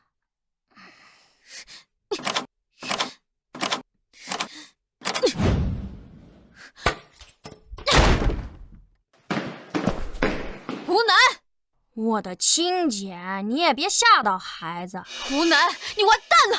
赵叔，快来，吴心妍要杀人了！老实交代。警官，我都说了，第一次没拐过其他人，而且我是从犯啊，判不了我几年吧。主犯是我二姑，光盯着我审干什么？我都去年才刚放出来的。对了，还有那个浅湾海滩的案子，跟我无关啊，警官，我没拐过他，怎么死的我也不知道。是跟你无关呢，还是跟你们无关？你还敢跑？给我站住！姐，你怎么不去旁听审讯啊？这么大功，你都参与啊？功劳哪有揍你重要啊？你可真有本事！那当然，还当然！给我站住！姐，我这不没事儿吗？一切都在我算计中。你还算计呢？要不是那两个人自投罗网，那破门能挡住谁？我是引导他们出去啊，不然我怎么会装傻子？为什么说我奶奶80岁？哎呀，他们的行为一切都在我的掌握中。掌握中？你还犟？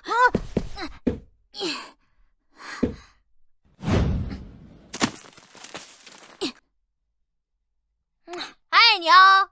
谁教你的？什么时候学会的？姐，偷偷练的呗，当年一身本事。你还有当年呢，练过是吧？好嘞，你姐呀，刚好也练过，咱们也试试。姐，你这可就欺负人了啊！你可是全国冠军，我一个小孩怎么可能跟你比？你不是天不怕地不怕吗？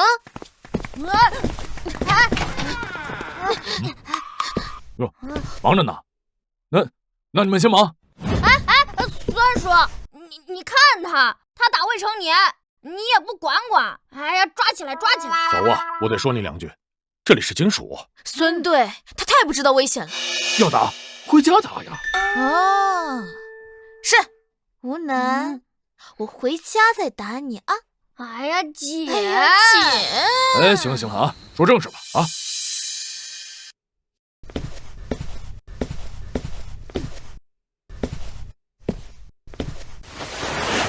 目前3人已经分开审讯，交代了部分拐卖案情。但对写完海滩案予以否认，并且他们的口供存在出入。这是他们3人的详细档案，包括通话记录、银行账单等。孙叔拿给我看的，你想看不是随时可以。江南，到这一步，你还觉得他们3个跟罗珊珊有关？我觉得关系不大呀。看看就知道了。马杰，男，26岁，冰城人；马秋娟，女，50岁，冰城人；曹飞强，男，49岁，眉县人。孙队，档案就这些啊？目前就这些，剩下的还要花时间调查。进。孙队，体检报告出来了，没什么问题，他家属也到了。是小哥哥，奶奶，是小哥哥救了我。啊！谢谢小英雄，谢谢小英雄。奶奶，别，折寿的。谢谢警官啊！这孩子是在我这儿丢的，要是找不回来的话，我可咋活呀？谢谢啊！老太太，你别这样啊，这都是我们应该做的。你这会儿别激动，年纪大了还是要注意身体的。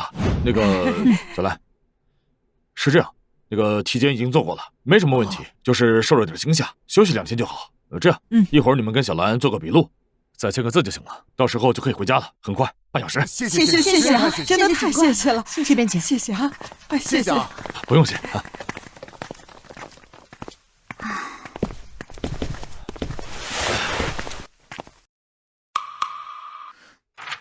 这人都走了，你看什么呢？他们找到自己的女儿，好开心。这找回来当然，可罗珊珊再也回不来了。以及515案的9条人命，20年了，不知道他们的亲人是否走出来了。孙叔，我要去旁听审讯，凶手随时可能再次作案，515系列案必须破，要快。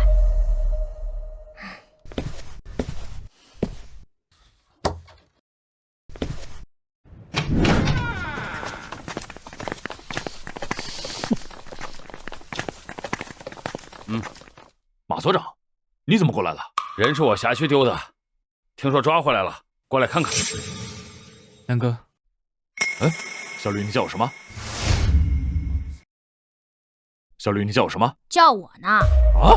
称呼罢了，只是个名而已。但看起来你不是很服啊。我找人打听过你，你似乎有超忆症，比记忆力没人能比得过你，但也仅限如此。要想在审讯中抓捕嫌疑人的破绽，需要系统学习，而你肯定不如我。第一，我没有超忆症，那是我的个人能力。第二，打听我，看来你找错人了呀。哎，对了，孙队，你怎么没参加审讯呢？我白天不在，刚从省府回来，具体情况不了解，就不参加了。署长，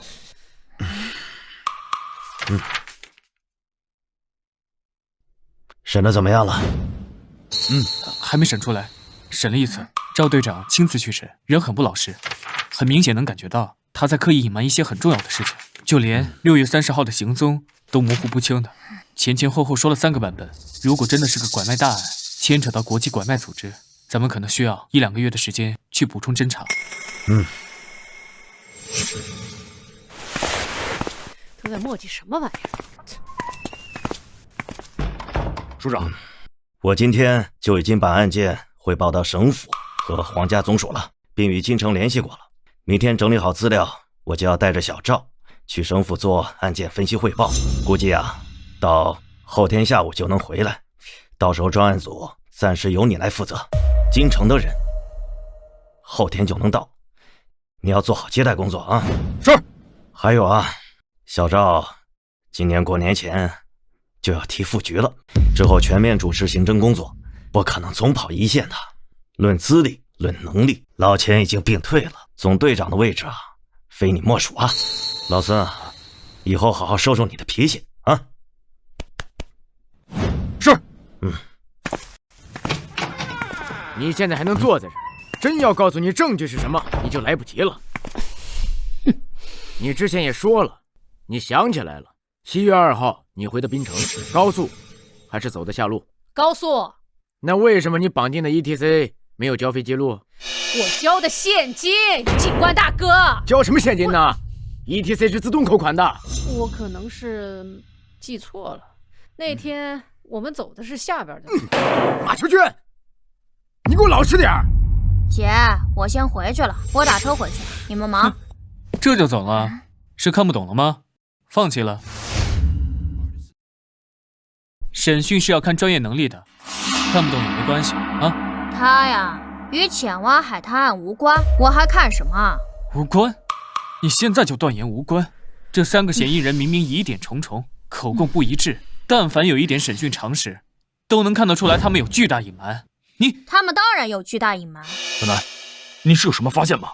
也不算发现吧，就是啊，拐卖案比设想的更大。结合目前种种线索，他们不是与国际犯罪组织有关系，就是国际犯罪组织的成员。整个组织的拐卖网络覆盖东南亚多国，他们要隐瞒的事可多了。这个案子呀，要查很久，查到后面不是市级警方能处理的，甚至要跟国际刑警合作，半年、1年，甚至好几年。总之啊，就是与浅湾海滩案无关。至于我为什么笃定他们，我发现了什么，我是怎么推断的，我没有义务来教你，你爱信不信，不信自己去查。我是没兴趣了，祝你好运，走了。小吴啊，让人开车送小南，别让他自己打车走了。好。啊，对了，楚伯伯，夫妻俩应该还有儿子，在国外已成年，应该也是国际犯罪组织的成员，这就是他们为什么要死扛着的原因之一。另外，3人中主犯是马秋娟。好，路上小心啊。唉，审了1个晚上，嘴巴真的硬。不过现在也急不得，还是515系列案比较重要。那个拐卖案给中2做了。姐，515档案什么时候过来呀？明天早上吧。不过你怎么会认为他们跟515系列案没有关系呢？你之前不是说过，以现在的监控密度、人口密度，单独拐卖是不能实现的吗？挺复杂，结合现场环境来看，以他们的档案、笔录、审讯反应，哎，姐，我能不说吗？累，说说嘛，总不能是你胡诌的吧？你简单说说，总不能是你胡诌的吧？姐，你激我也没用，真的累。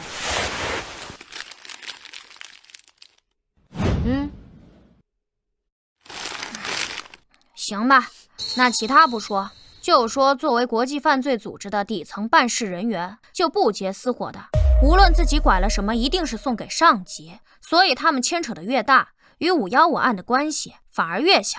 就比如罗珊珊案，凶手应该就住在槟城本地，把人卖给本地居民，本就违反组织规定。违反组织规定？懂得还挺多的。类似国际犯罪组织往往都会涉及违禁品走私、人口贩卖、器官买卖等，还在一些不稳定地区建立据点，培养武装力量。很多孩子都会被拐去，有的卖掉，有的自己培养，天赋高的也会被培养成顶级犯罪者，专攻暗杀、国宝盗窃、网络袭击与窃密等。但很残酷，没有童年，没有亲人，无休止的训练，被淘汰的人会永远消失，活到成年的也会失去人性。说的那么邪乎，像电影似的，从哪知道的？网络上呗。好了，不听你胡诌了，我得去睡一觉，下午还得去走访排查呢。哎姐，我有个问题。说。你说自从我落水后，是不是沾什么特殊体质了？你确实变化挺大的。哎呀，不是那个意思，我是说我在落水后的第10天，我们隔壁就出了凶杀案。虽然案子已经破了，但没过几天我们又去海边玩，我又挖到尸体。你是吴楠，不是柯南，不要胡思乱想。我睡觉了，自己玩。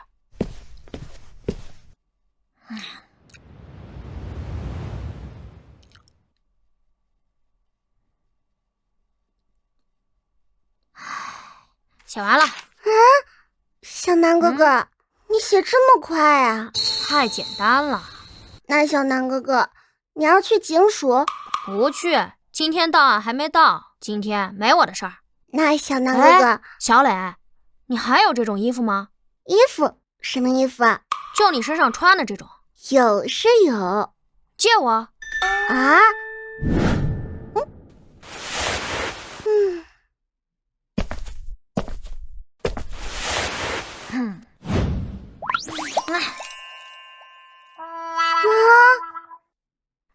大家好，我是吴小楠。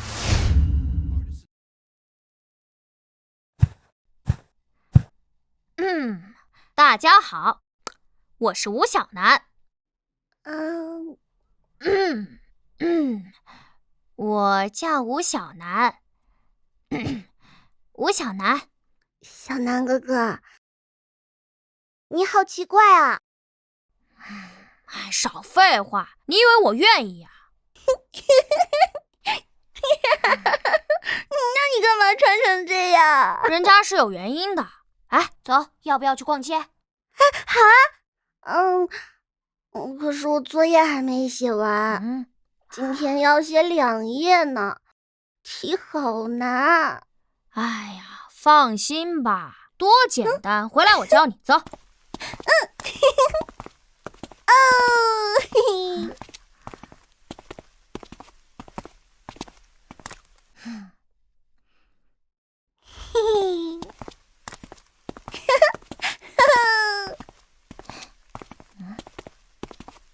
真厉害，这小孩还可以啊！这，哇，好厉害！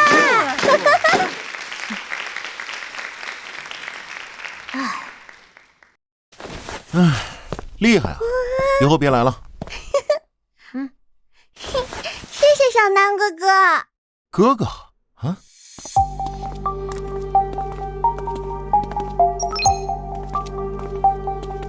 哎，好累呀，终于回家了。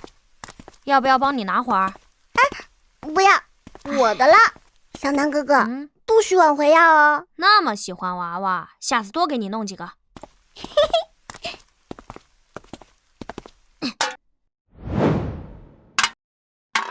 哇！别挖了，大半天了，你是青蛙吗？哼，青蛙是呱，不是蛙。非洲有一种青蛙，它的叫声就是哇。哇，小楠哥哥还去过非洲啊？何止是去过非洲？哎，是爸爸的车。爸爸，看到娃娃。哎呀，这是谁的娃娃呀？这么好看，这是你同学吗？这是小……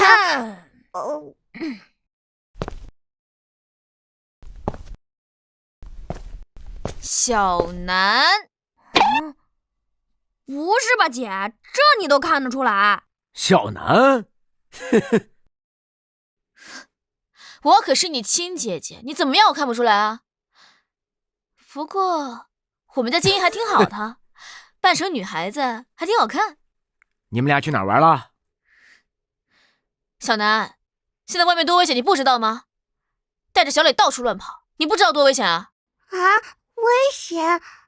你们都说有什么危险？小楠哥哥也说，他还提醒我说一定要走有监控的地方，这样就会被保护。本来还能去好多地方玩呢，可是小楠哥哥不让我去那边。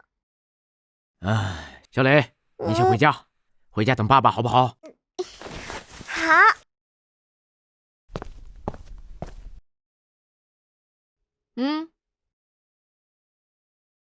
姐，你不是加班吗？怎么突然回来了？我这不档案没带，回来就抓到你给我搞事情。赵叔，那你呢？你不该去省府开会吗？6点的车，回来收拾行李，这就走了。你别再给我扯别的，好好的跟我说。老实交代，今天干嘛去了？你们俩干什么？我又不是犯人，交代什么？交代什么？今天干嘛去了？观察监控啊，不同于特定公共场合的监控，比如公园监控，很多年才会更新一次，而城市道路监控会随着发展、新规划频繁变动。还有沿街商铺开关关的，很多都有门前监控，所以我需要亲自确认一下所有的监控分布情况。查监控就查监控，为什么要带小磊啊？学做一个女孩子，总得有参照啊。哼，还真想当女孩子。不对，小楠你……我是饵，我一定会抓到他。无论谁做的，我一定会找到你。小楠你……小楠，你着什么急呀？京城的档案还没过来，你到时候看一眼，可能直接就找到证据了。你这种方法，赵叔，时间不等人，距离6月30日已经过去1个多月，凶手时隔20年再次作案，极有可能是不会停的，他随时都会作案，是随时。小南，我警告你，你不能这样。小南，你这个计划绝对不行，无论是从道德上还是法理上都行不通。我刚刚话还没说完，其实我的计划，我一定会抓到他，且一定不会有危险。你很聪明，也很勇敢，但是不行，绝对不行。那我换个计划。你换什么计划？你们都不同意，我只能换计划了。你不许有计划，听从组织安排，不许胡来啊！哎呦，不会啦，某人已经要用眼神吃了我了，我哪敢啊！走了。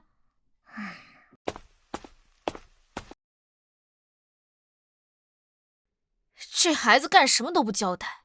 小吴，你别着急，等金城的档案调过来，我让老孙拿去给他看看，找点事儿。不过他也擅长这个，说不定还真能帮上咱的忙。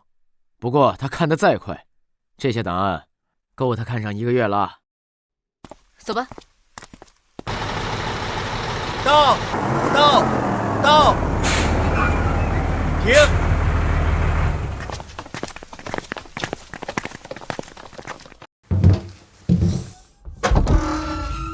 嚯，怎么一车厢都是？可不嘛，世界悬案了。当年皇家总署督办，查了好几年，没线索，查不下去了才不查的。这里面光是各种笔录就有数万份。怎么档案到了，人没到？分开走的。现在他们去高铁站接人了。哦，别聊了，快搬吧。黄董长，这边请。这案子前后查了3年多了，这是我的一个心结呀，20多年了，我总会梦到。怪不得您会亲自过来。档案接收没问题吧？我本想亲自押车过来，他们说太久，怕我熬不住，把我给拦下来了。黄董长，您放心，我们这边会尽快处理。这里怎么还有孩子？这是谁家孩子乱动的啊？你们边城是怎么管理金属的？黄董长，您误会了。你他妈还反！你要跟我动手吗？臭小子，我黄董长，别，你跟他计较什么？你听我解释，我现在就要！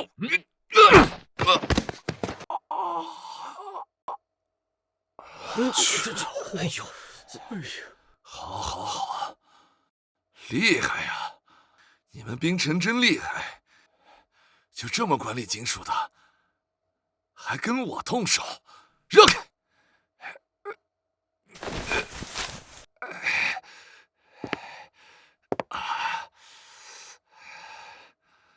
孙猛是吧？你等着，我倒要看看你在这儿有多大能耐！无法无天，简直无法无天！庞董长，再怎么样，你也不能跟孩子动手啊！你说我跟孩子动手，你说我跟他动手，我想把他拎起来。这其中有误会。没什么误会。行，你们真行，等着吧。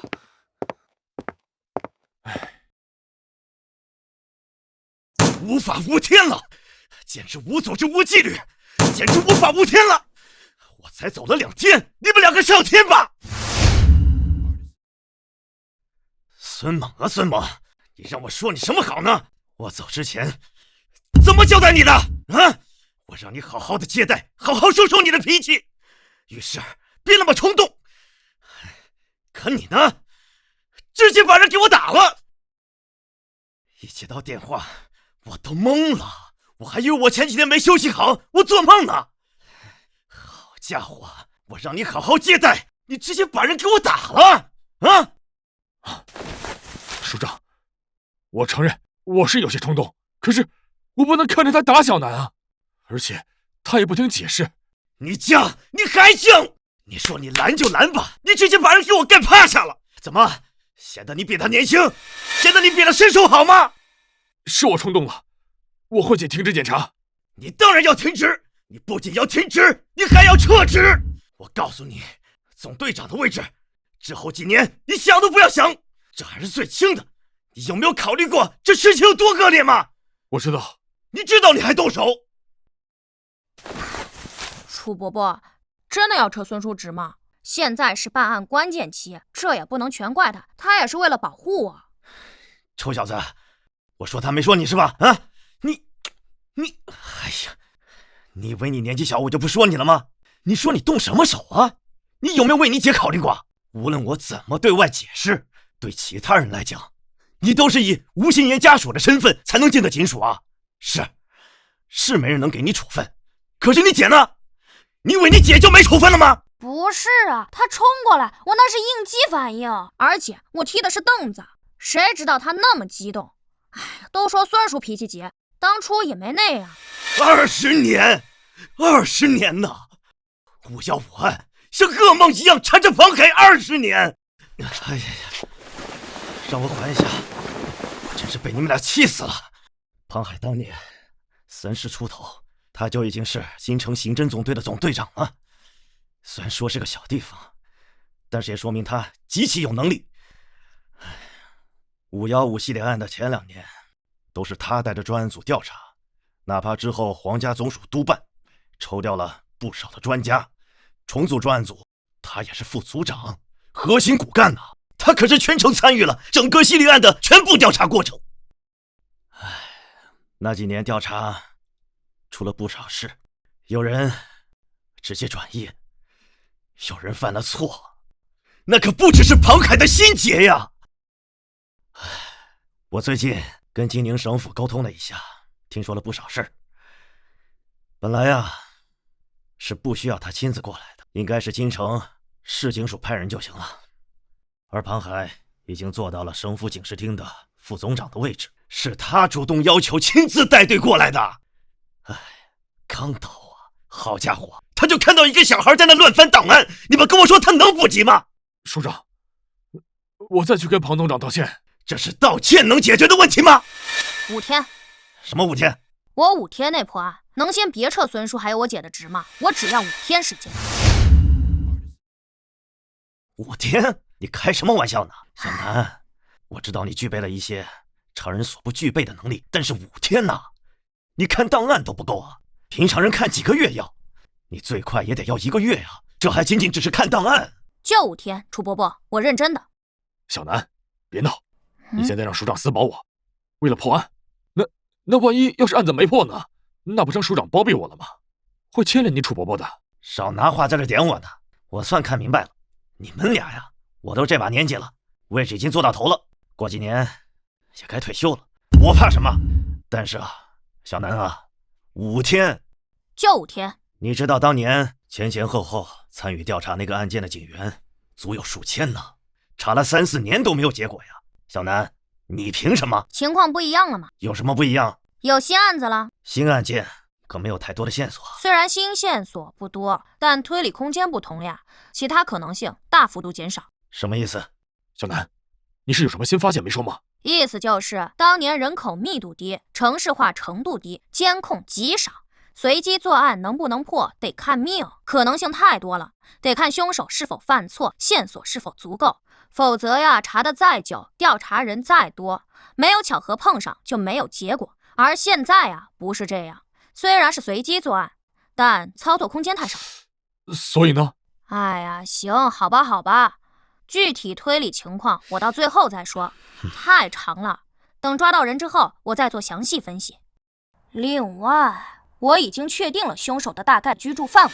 什么？哪里？我只知道大致，还不能说出来。为什么？因为啊，那个地理区域啊也不小的。如果进行大规模排查，除非运气逆天，第一时间能抓到凶手的抽血化验对比 DNA， 否则会惊扰到他，他会潜逃，到时候啊谁也找不到。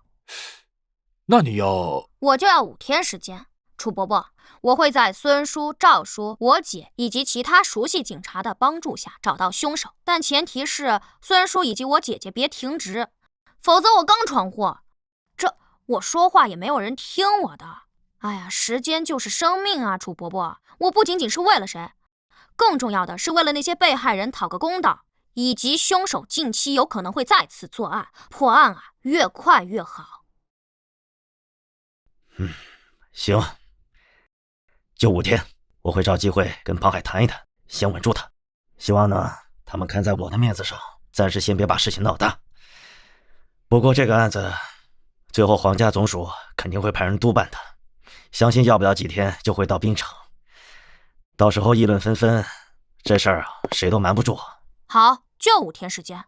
不过楚伯伯、孙叔，我还有个请求。你说。保密，防止有人干扰我。谁会干扰你啊？哦，京城的人。哎，你们放心好了，你们俩把人打了，整个警署上上下下全都轰动了，都在议论纷纷，包括那些今天来的警员，相信很快就能了解到你帮警方连续破获大案的事情。所以呢，你不用担心，虽然他们可能不喜欢你，但是他们知道你的能力，不会干扰你的。哎，总之保密就对了，走吧。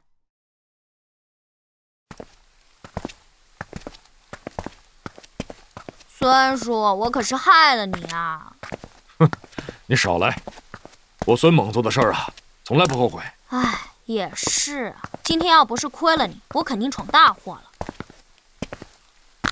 你还能把他怎么样啊？哎，反正啊，我是做好心理准备了。但是署长那边，本来说他要在署长位置上退下来，可是按照他的实际年龄，在退休之前还能动一动。他要是落下个包庇的责任，哎，我也好，老赵也好，都是他一手提拔上来的。虽然他平时总是骂我，但是还是挺护犊子的。哎，放心吧，孙叔，我一定会找到凶手的。先走啦。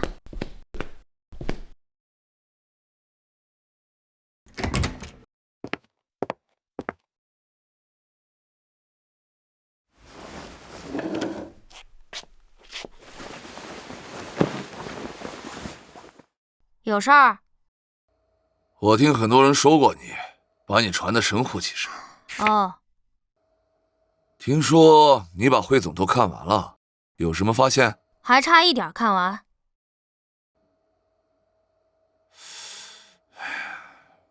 算了，我也是病急乱投医，20年的悬案，我竟指望一个孩子破案。哎，有发现的。要听吗？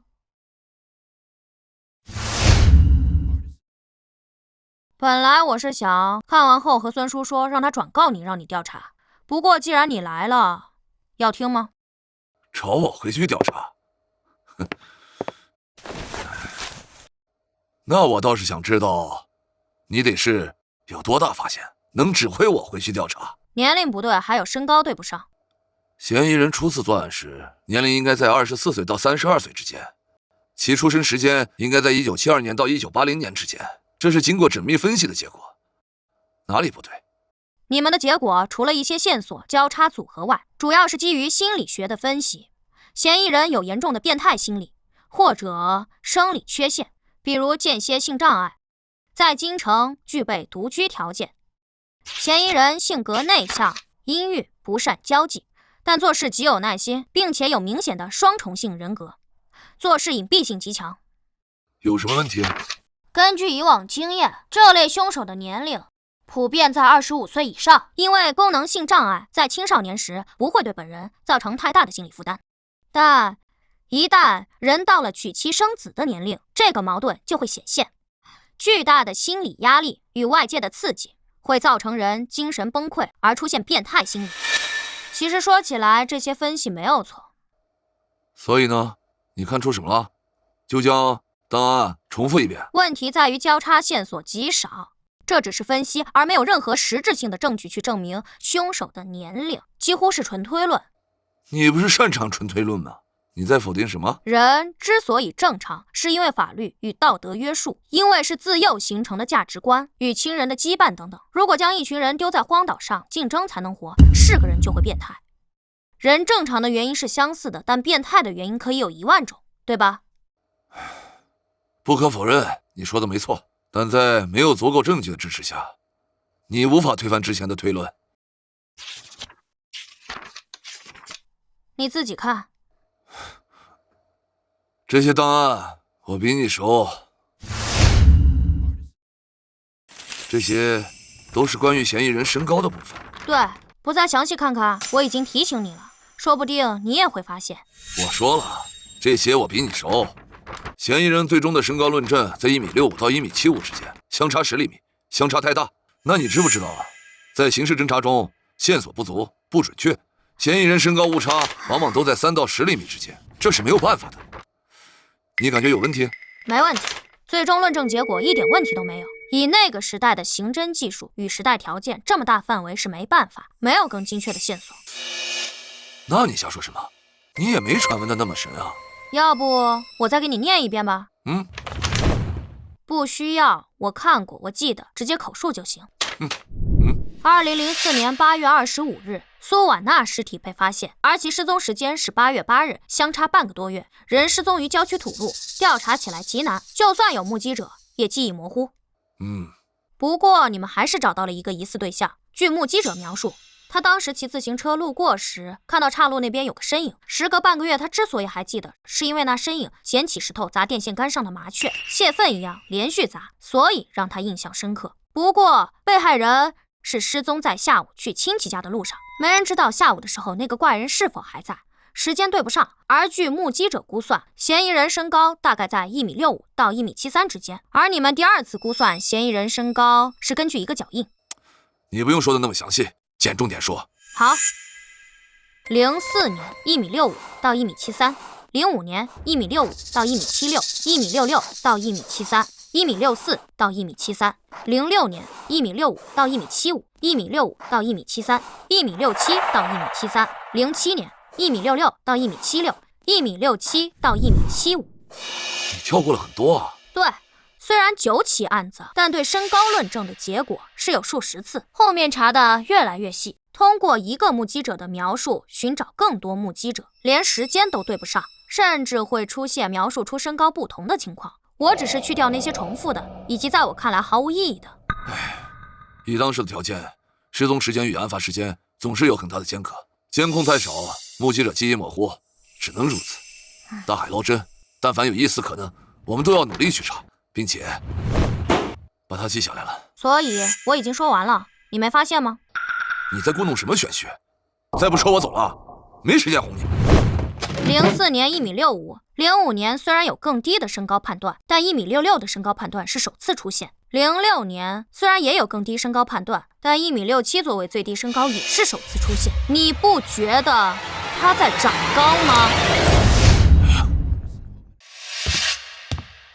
我知道你们在估算身高时会考虑很多情况，比如鞋底厚度无法判断，2厘米、3厘米都有可能，还有发型高度、有没有戴帽子以及参照物高度等等。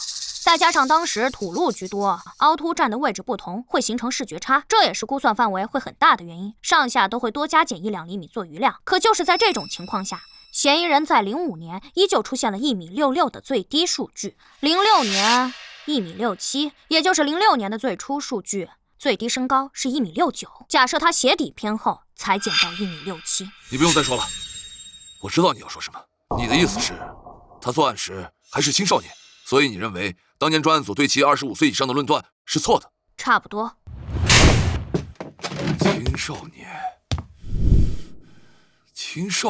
虽然在科学上，男性骨缝闭合是16岁到25岁之间，25岁之前可能持续长高，但现实情况是极少有超过20岁还长高的情况，所以我便认为凶手当年作案17、18岁的可能性最大。本就家庭不幸，再加上毕业考试失利，当然更大更小都有可能，早晚1年上学、高中辍学等情况都有可能，更早辍学也不是完全没有可能。青少年？等等，不对，你这个太牵强了。我记得曾经……怎么说？首先，你所说的这个数据，是你特地挑出来的。你找到的这个规律，如果放在数十次的论证数据中，更像是一种偶然性。其他的更多的数据反而能够证明，并非是持续上涨。然后呢？你继续说。然后，时间太长了，但是我隐约记得，有人提出过一个蛮年轻的小警员，提出过跟你相似的结论，提了几句就被否了，太牵强。且与25岁以上的推论相悖，会推翻很多调查结果的。而且，就算我们要朝这个方向去查，哪怕只有一丝可能，那也应该去查。但这根本无从查起啊！当年的青少年数量太多了，凶手的作案范围并不只在主城区，而是包括周边村县，而且这都过去20年了。看来你是真想破案啊！少废话。想破案的话，还得先听我说完。不过你得先回答我一个问题。什么问题？你们当年的专案组里有民俗专家吗？没有。你问这干嘛？没有。那我接下来要提的关键线索，应该不会再出现当年谁提过的情况了。什么线索？东南亚是一个极为复杂的地区，近7亿人口，90多个民族，而我国近上亿人口，既是移民输出国，也因历史原因有大量移民，大概占据总人口的7%，以上世纪的劳工及后代为主。继续。你真是破案心切，你是第一个明明跟我有矛盾还是有耐心的人。能破案，你再打我一顿都行。我不是故意的。说案子。我想说的是，我国多民族国家，人口结构复杂，不同民族、不同信仰，也产生了不同的历法。历法？官方采用的公元历法，但在民间还有佛历、印历、泰历、华历、维克拉姆历，还有很多宗教历法等等，非常复杂。而我们官方证件上并不会标注民族成分。所以，你最想表达的是，凶手可能是外来移民后代？不，我想说的是，20年前的9起案子，其中一共有3个，日期比较特别，分别是2004年8月8日、2005年7月28日、2006年7月18日。哪里特别？规律吗？都有个8。如果硬要说规律的话，凶手喜欢在1、2月份、7、8月份拐人，但这并不绝对。这3天是马努历6月23。马努历，这是在古时以月相周期形成历法，在整个东南亚乃至整个亚洲，很多国家都有。不过因为地理位置与传统文化，历法时间上存在部分差异。而在国际翻译上，这个历法它有一个统称，叫做传统阴历。同一天，阴历6月23，会不会很巧合呀？如果硬说是否有巧合可能，那当然是有的。但一共9案，9个失踪时间，其中有3个都是在马努历不同年的同一天，这未免也太巧了吧？每年可是有300多天呢。如果纯随机选择时间作案，连续3年同一天都刚好作案的可能性微乎其微。更重要的是，阴历6月23日第一次出现，并不是夹在9次的中间，而就是9起作案的第一次，是他变态失控的开始。之后无论每年做几案，6月23日必作案。这很明显证明了6月23这个日期显然是有某种意义。而我确认，按照马努历6月23并非什么传统节日，也并非纪念日，相同历法的宗教节日也对不上。生日、忌日，显然是生日的可能性更大。如果真的是在谁的忌日作案，有祭奠的意义或复仇的意义，那么那些被害人的死法是不对的，选择的目标也很奇怪，只敢对弱小下手，他本质就是懦夫，怎么可能是为了祭奠谁或者是复仇铤而走险？而如果是生日的话，当然不是庆祝，而是凶手养成扭曲变态性情的一环。本来是庆祝的一天，他就感觉糟透了，这会放大他一直以来的负面情绪，走向极端，向无辜者施以暴行，从而一发不可收拾，彻底变态。有道理，非常有道理。但是，所以新的问题产生了。什么问题？你觉得在具备作案能力的前提下，在什么年龄段的人会更加在乎自己生日过得好不好呢？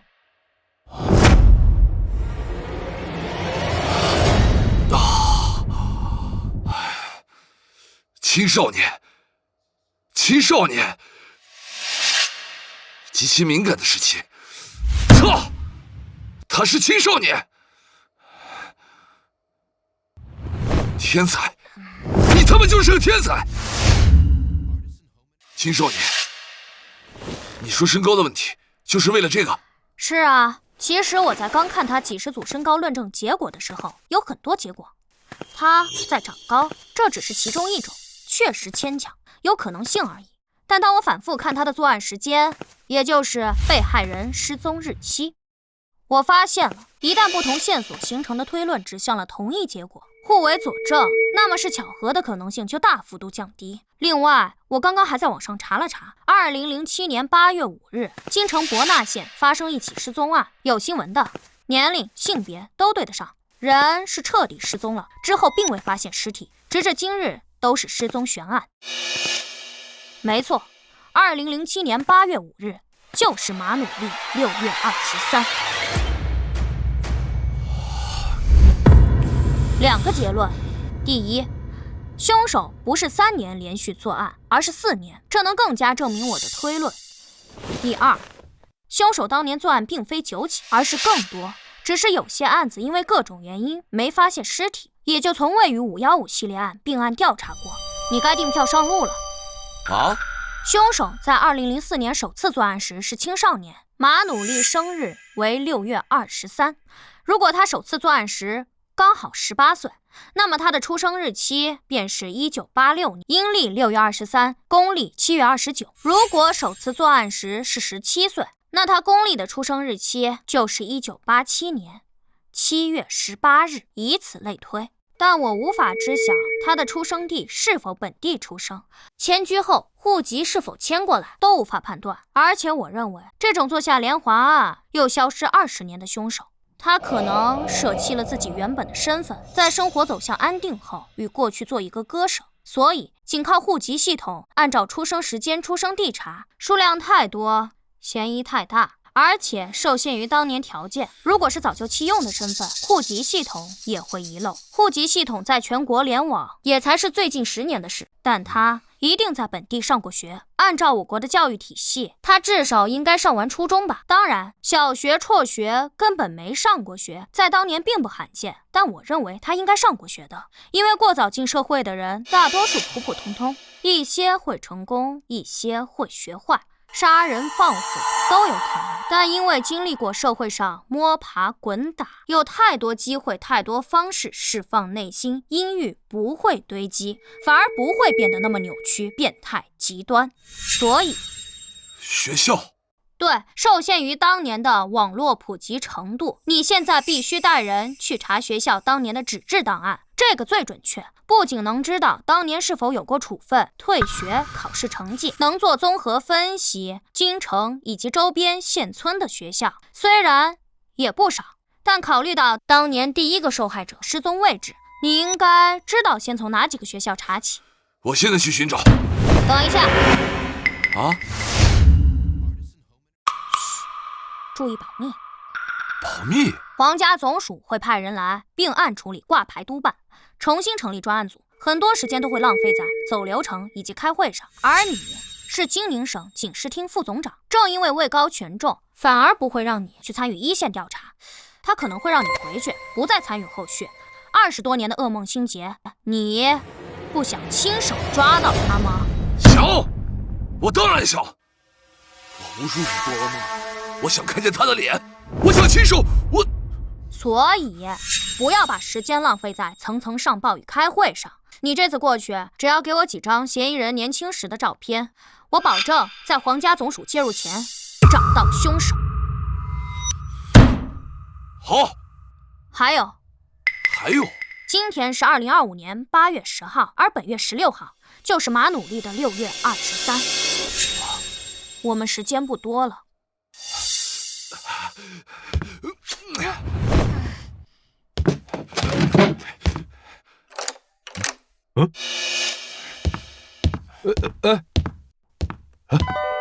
小南，他没找你麻烦吧？没。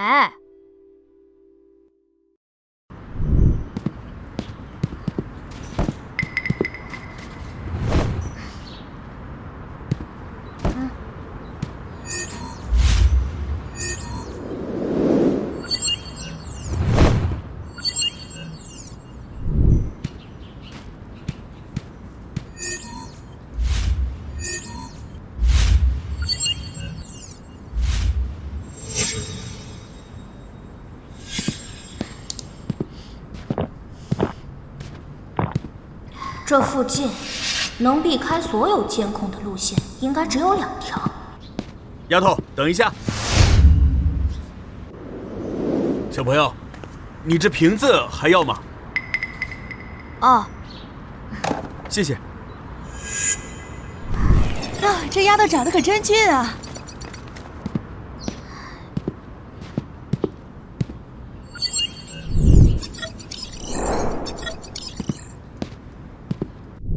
姐，排查的怎么样了？那天学校放假，好多家长来接住校生，所以那个监控里人很多，车很多，看不到什么。你今天怎么没去署里啊？你们都没去，我一个人去干嘛？你还知道不好啊？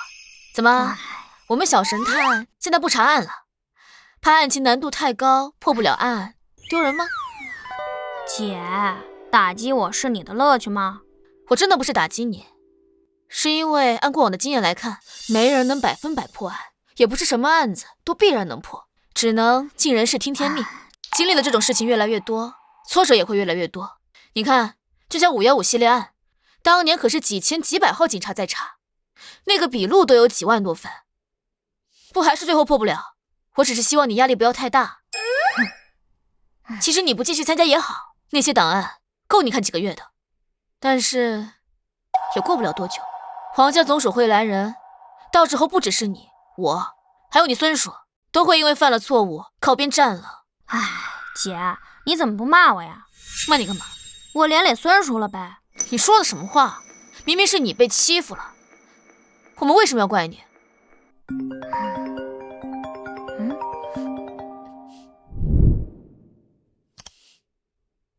哎，你好。吴新言同志，我是庞海。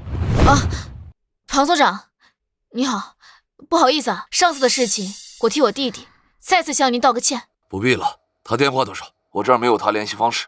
庞总长，事情那么严重吗？别跟他计较吧。我并没有计较，是关于案子，我要跟他对一下情况。你要跟他对案子？啊，那你等会儿，他在我旁边。找你的。我是吴楠，你说。好，时间来得及，辛苦了。好，我电话是，有情况随时打给我。那行，先这样啊。好。吴楠，老实交代。交代什么呀？你跟庞总长对案子？哎，讨论讨论呗。姐，我已经和庞总长和解了。还和解？人都被你气走了。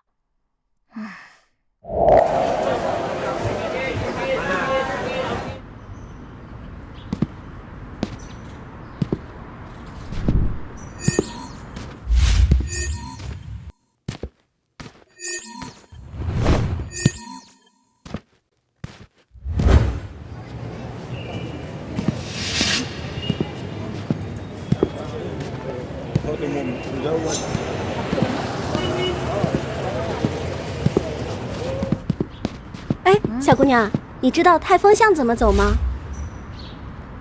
那边右转，第3个口就是泰丰巷，有牌子的。好，谢谢。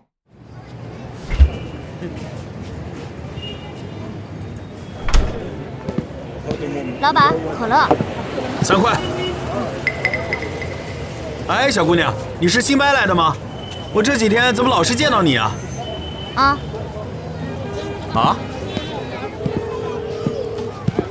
喂，庞叔。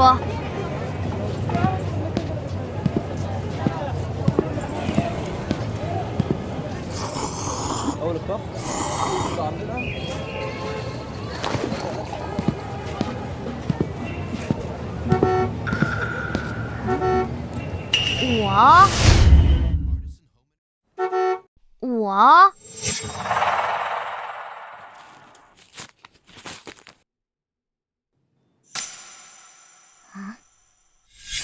巧了。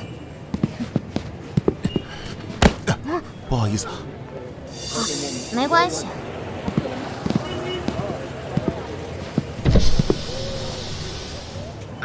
小姑娘，你一个人吗？怎么也不说话？别一个人在外面跑，赶紧回家。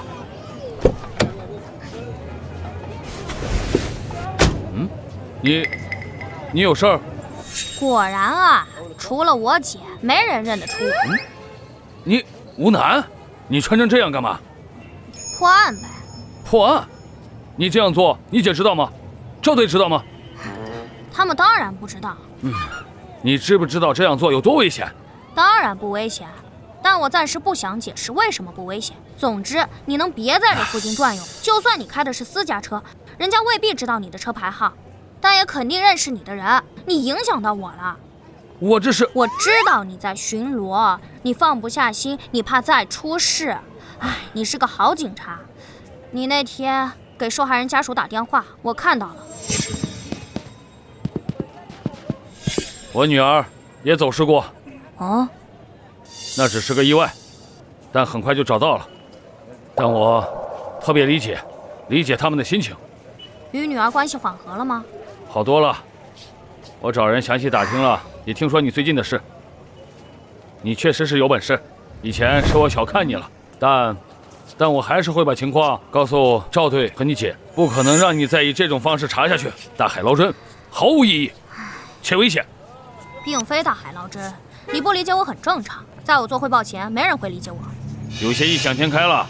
我现在至少锁定了10几个疑似嫌疑人。谁？急什么？我抓他只有一次机会，这个凶手太重要，一旦抓错了，把真正的凶手惊走，离开本市，恐怕就再也找不到了。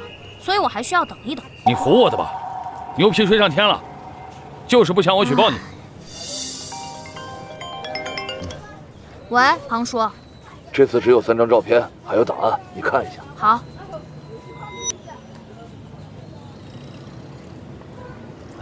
你，嘘。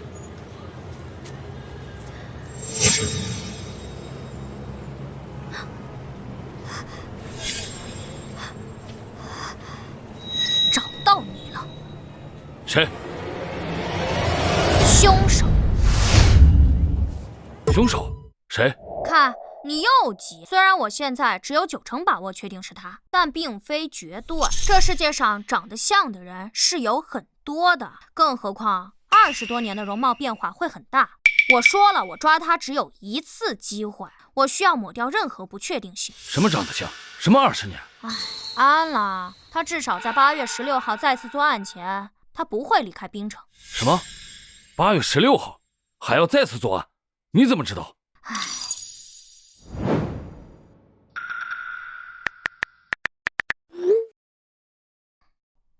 有支笔吗？有。来。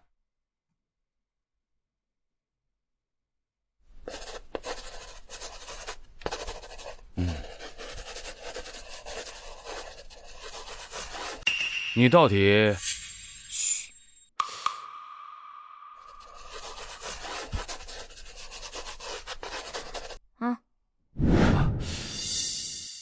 他应该不是熟脸吧？有电脑吗？借我用用呗。有。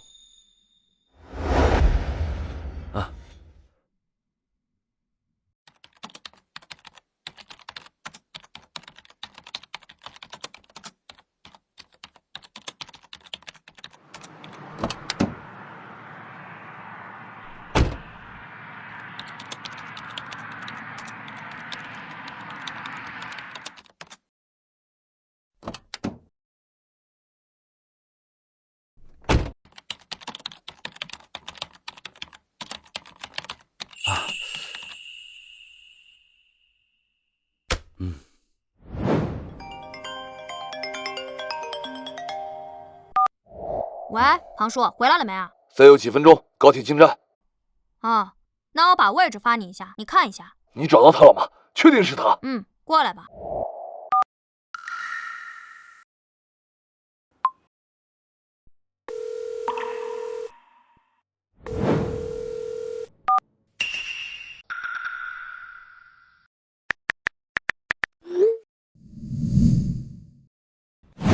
简直是无组织无纪律！那个什么孙猛，他人呢？我让他回家反省了。你们滨城这是在搞什么？这可是世纪悬案，添一个孩子的就能破案，还把人给打了。金宁省的电话都打到总部了，你们知道这是什么概念吗？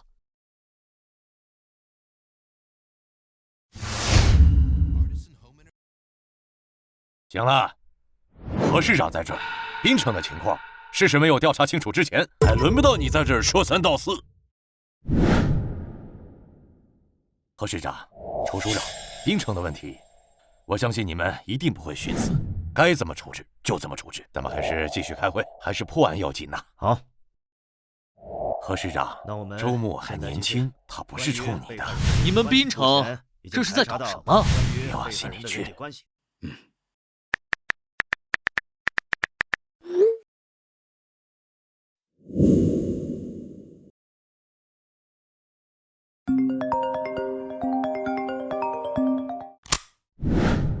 喂，小南，孙叔，什么情况？皇家警察总署来人了，署长让我们先躲躲，避避风头，免得到时候碰了面下不来台。这么快就来了？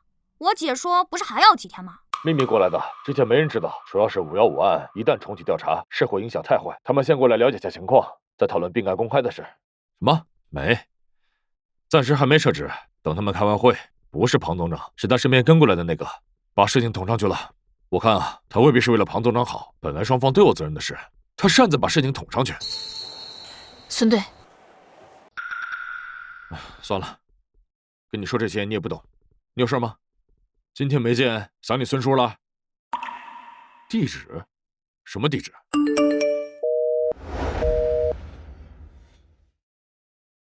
小南这什么意思？这他也没说清楚啊。喂，魏所长，小南让我打给你们，带好装备过来会合。会合？什么会合？小南找到凶手了。什么？小南跟你在一起？他刚打车走，说要回去开个会，还说他要在车上整理材料，别打搅他，把我电脑都拿走了。关于被害人的人际关系，目前已经排查到。进。这么重要的会议，一点规矩都没有。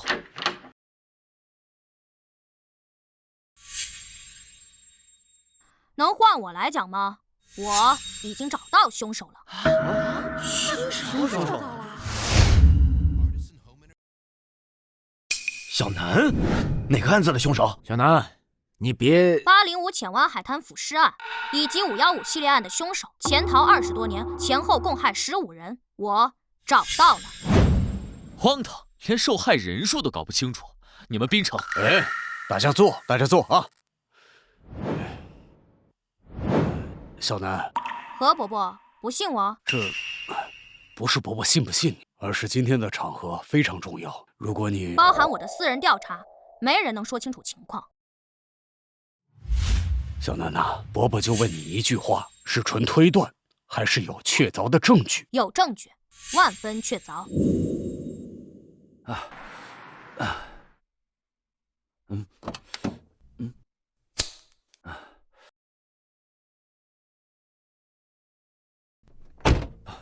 魏所长，魏所长，你要的设备已经准备好了。好。庞总长，庞总长，庞总长，什么情况？小南呢？小南回去开会了，具体情况他让我。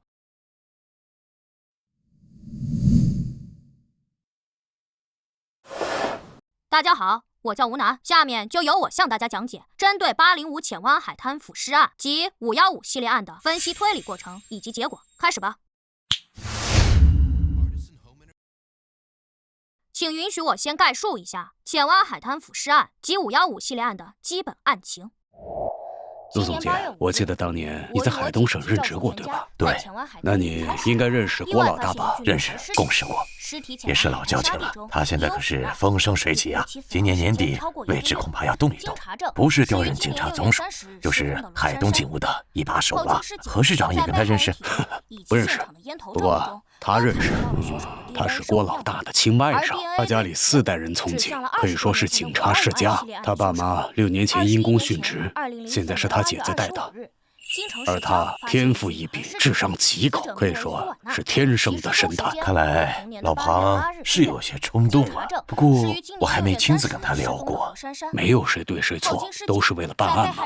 这小子的确是个好苗子，但所谓的天生的神探，过誉了吧？515案当年我虽没参与过，但具体的办案过程我是清楚的。几千人破不了的案子，不过他小年纪在台上把案情分析得这么详细，却毫不怯场，已然是了不得了。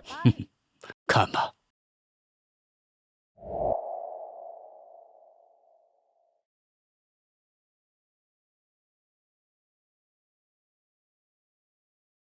以上便是515系列案以及805腐尸案的大致情况。下面我来说一下专案组方面的最新进展。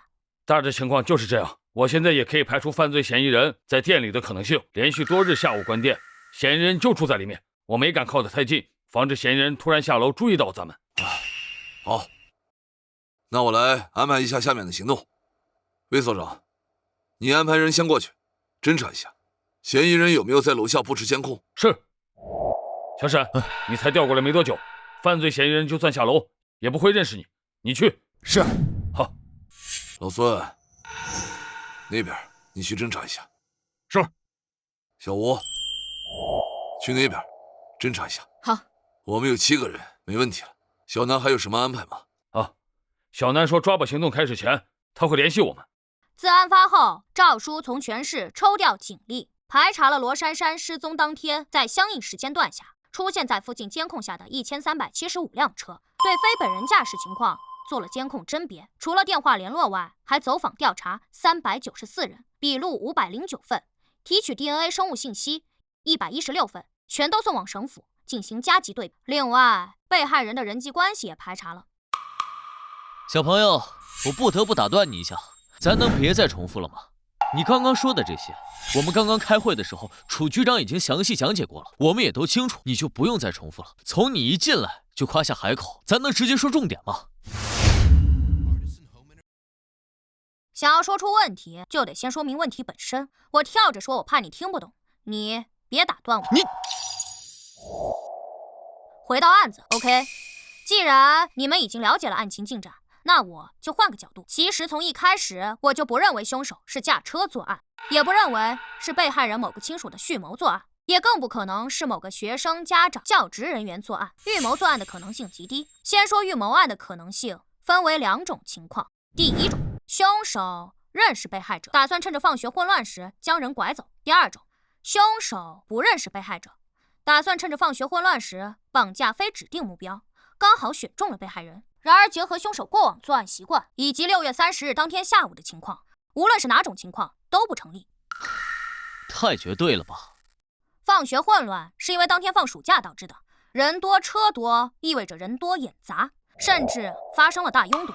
附近多个路口有交警现场指挥。在这种情况下，我认为无论是拐卖者也好，绑架勒索者也好，亦或者本案凶手，选择谋划当天作案的可能性极低，其风险过高。基于这一点，凶手驾车作案的可能性也极低。首先是大拥堵，短时间走不掉不说，他的作案行为很可能被某个行车记录仪拍下来。其次是现场路况，车是无法开进附近巷子的，如果想要离开现场，必然经过某个主路口监控。而凶手既然是515系列案的凶手，那他就应该知道警方对他的侦查力度。凶手当年连续作案10多起，依旧逍遥法外。我必须假定他拥有极高的反侦查能力。我能想到的，他一定会想到，他不会给自己留下那么多的破绽。确实有点道理。那你又怎么确定凶手非其他同学家长或者教职人员呢？这未免太绝对了吧？因为凶手大胆。大胆？凶手处理尸体的方式是埋在浅湾海滩的岸边，那可不是什么荒郊野岭。凶手并未毁尸灭迹，甚至留下了自己的 DNA 生物样本，包括那颗烟头里。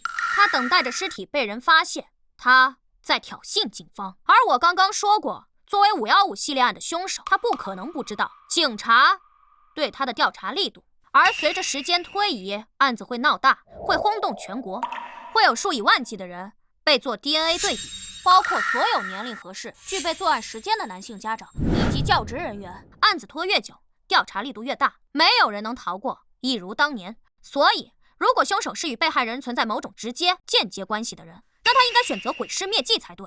可他没有，更不可能会被专案组拿到 DNA 样本。可我们偏偏找到了。你听得懂我在说什么吧？照你的意思，检察组就不用再查了。排查了那么多人，在你的推理当中，竟然没有一点意义。我有说没有意义吗？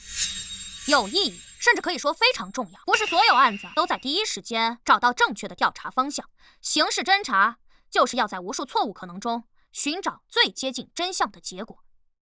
小朋友，你连受害人有几个都记不清楚，还来教我刑事侦查？专案组近日来的大规模排查，为本案调查解决了很多问题，意外、巧合以及完全不可预知凶手的心理状态。意外也好，巧合也罢，他可能确实开车了，本没想作案，但这世界上总会有一些极小概率的事情，一系列无法预知的情况促成了最终结果。当机会就在眼前，他只需要一瞬间的心思摇摆。而凶手的心理状态，据我对凶手的心理侧写，他时隔20多年再次作案，极大可能是生活出现了巨大变故，家庭或事业使他再次走了极端。在这种情况下，我无法预知凶手是否出现了某种，比如说自毁倾向，或者说是变态。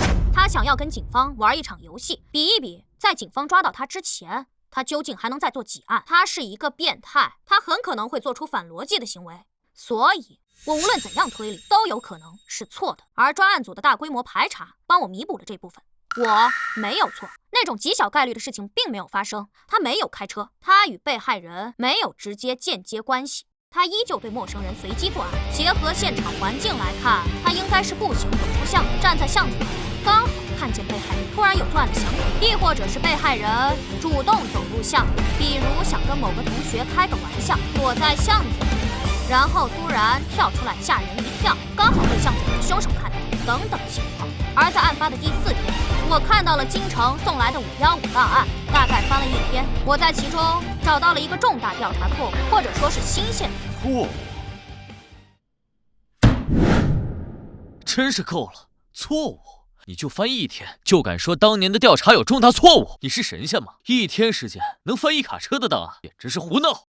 表舅，就这么让一个孩子在台上胡言乱语，我看滨城是越来越不像话了。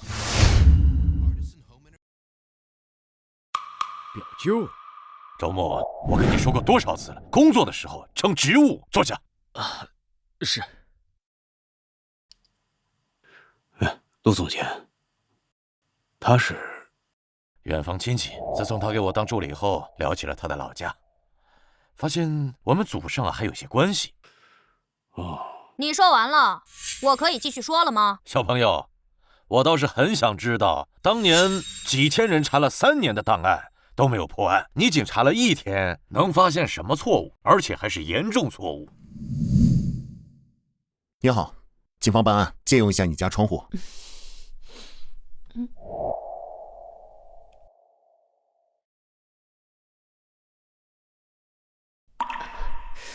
警官，对面是有坏人吗？嘘，大爷大娘，你们不用紧张，我们很快就会行动，把坏人抓走。好的。对面的房间只有嫌疑人1人，没有其他人活动迹象。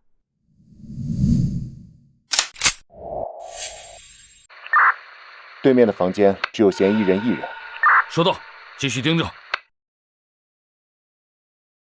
到目前为止，没有什么发现。魏组长，环境比较复杂，我们得这样过去。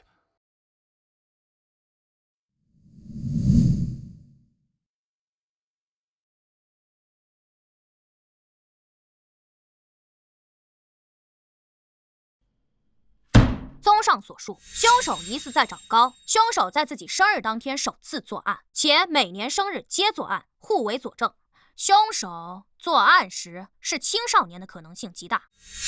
青少年，对啊。还有，按照他过往作案习惯，既然他今年已经再次开始作案，那么今年的马努阴历6月23，也就是3天后，他必然会再次作案。青少年，对呀，青少年。楚署长应该马上派人，哦不，总监，我立刻带人去京城，亲自调查学生档案和当年的户籍。不劳你费心了。你怎么不早说？这么重要的线索，前几天你已经发现了，为什么不及时汇报？而且凶手马上要再次作案，你故意隐瞒，这样是会耽误破案进度的。你怎么知道我没说啊？你蛔虫啊，天天跟着我。你在做出推论当天，我与庞总长便讨论过，他因此连夜回了京城调查。但实际上，这条线索可能有用，也可能没用，因为在那个时代，普遍存在一种情况。为了上学而改变年龄，也就是说，凶手过的是自己的真实生日，但其登记上未必是真年龄。一旦如此，这条线索很可能会断掉。可时间不等人，所以我不得不做2手准备。根据我的推理，结合专案组排查情况，我已经可以确认凶手大致的活动区域。我实地调查过周边监控，包括商店监控。在罗珊珊刚失踪时，辖区警所便走访调查过。而随着尸体被发现，进行了更大范围调查，却没有任何发现。以如今社会的监控密度，他竟能避开所有监控以及目击者，包括附近商店老板、店员、来往客人，他还是不行的。不同于广场、公园、景区等场所，监控设施很多年才会更新一次，而街道、居民区、商铺等监控会受到城市规划的影响、经营情况等影响，经常发生变动。可他完全避开了，这说明他长期在那附近活动，可能是工作原因，他有可能就住在那儿，或两者兼有。他对那儿熟得不能再熟了。而如图所示，我还真找到了2条能够完全避开所有监控以及大部分人的路线。路线有重合，姑且算2条吧。走的不是巷子，是背街。街区极为老旧，多年前就有拆迁传闻，很多人都搬走了，以至于非常冷清。但人再少，哪怕是巷子，长时间徘徊也很可能遇到路人。凶手绝不可能带被害人走太远，这说明他没有在赌，这更加证明了他就住在那儿，或者说是有了落脚点。考虑到6月30日放暑假，学校提前放学，时间与居民上下班买菜时间刚好错开，凶手应该知道在那个时间点很难在巷子里遇到人，所以他才敢突然决定作案。因此结合以上推论，在庞总长回去调查的这几天，我去那附近转了转，这也是我为什么穿成这样的原因。我必须要先声明一下，这部分是我的擅自行动，我并没有提前告知任何人。其次，没有危险。实际上，在最开始时，我确实有冒险的想法，但被阻止了。无论从法律还是道德上来讲，都不该是我去，这一点我很认可。但当我看过515档案后，我改变了主意。既然凶手如此追求仪式感，那么距离他生日太近的时间反而不会有所行动。我的目的是想让凶手注意到我，哪怕只是远远的看我一眼。我这副装扮本就很吸引人，哪怕就算是普通人都会多看我一眼。2个问题，你问。第一个，就算没有危险，那你又怎么保证凶手当天正好会下楼，而不是去其他地方？第二个，就算他看到了你，就像你说的，正常人都会多看你一眼，那你又怎么能认出真正的凶手呢？简直是荒谬。第一，专案组在主街那边排查，凶手大概率会关心进度，但他连挑衅警方的事情都做得出来，我不觉得他会躲出去。而且从被害人尸检报告上看，检测到酒精成分，应该是被害前曾被灌过酒，这是515系列案从未出现过的情况。这说明最近他开始喝酒了，或许是近些年的习惯。再考虑到他是遭遇变故才再次开始作案，他甚至已经开始酗酒，而与尸体一同被发现的还有1颗烟头，这说明他既抽烟又喝酒。他总要下楼买吧？刑事侦查不试试怎么知道？更不要说这种极大的可能性。第二，我能记得看到过的任何事、任何人、任何细节。如果一个人频繁多次的看我，哪怕相隔多日，我都会记得。这是我的个人能力，我并不需要向你证明。牛皮吹上天了吗？时间差不多了，那我就加快讲一下。在今天上午，我再次收到了庞总长发来的调查档案，这次一共有3份，其中这一份。这个人就是凶手。凶手？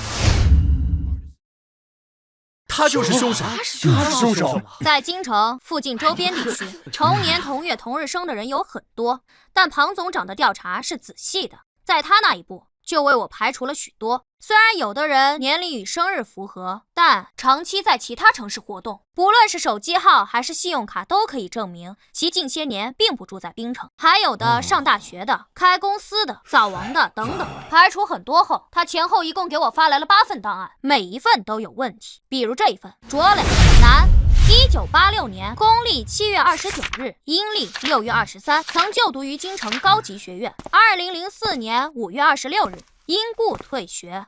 当年18岁，正在上高3，距离毕业考试只剩下1个月。而他的身份信息到2008年初后再也没有使用过，手机被停机收回，没有购票记录，也没有办理过银行卡。我认为凶手是舍弃了自己过去的身份，通过了一些非法手段获取了新的身份。等等，好烦呀！你刚说这8份档案都有重大嫌疑，那你怎么确认那他就是凶手呢？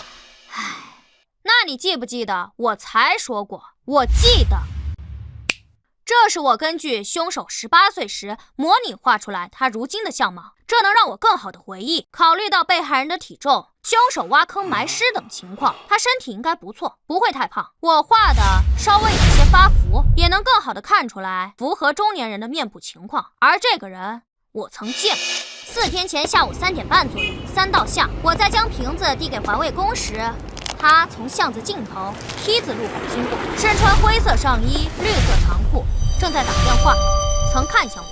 还有3天前10点17分左右，他正在九干街正恒五金店门前正在抽烟，并看向我。还有今天上午南道街街角的炸鸡店，我才吃完饭出门，他与我擦肩而过，撞了我一下。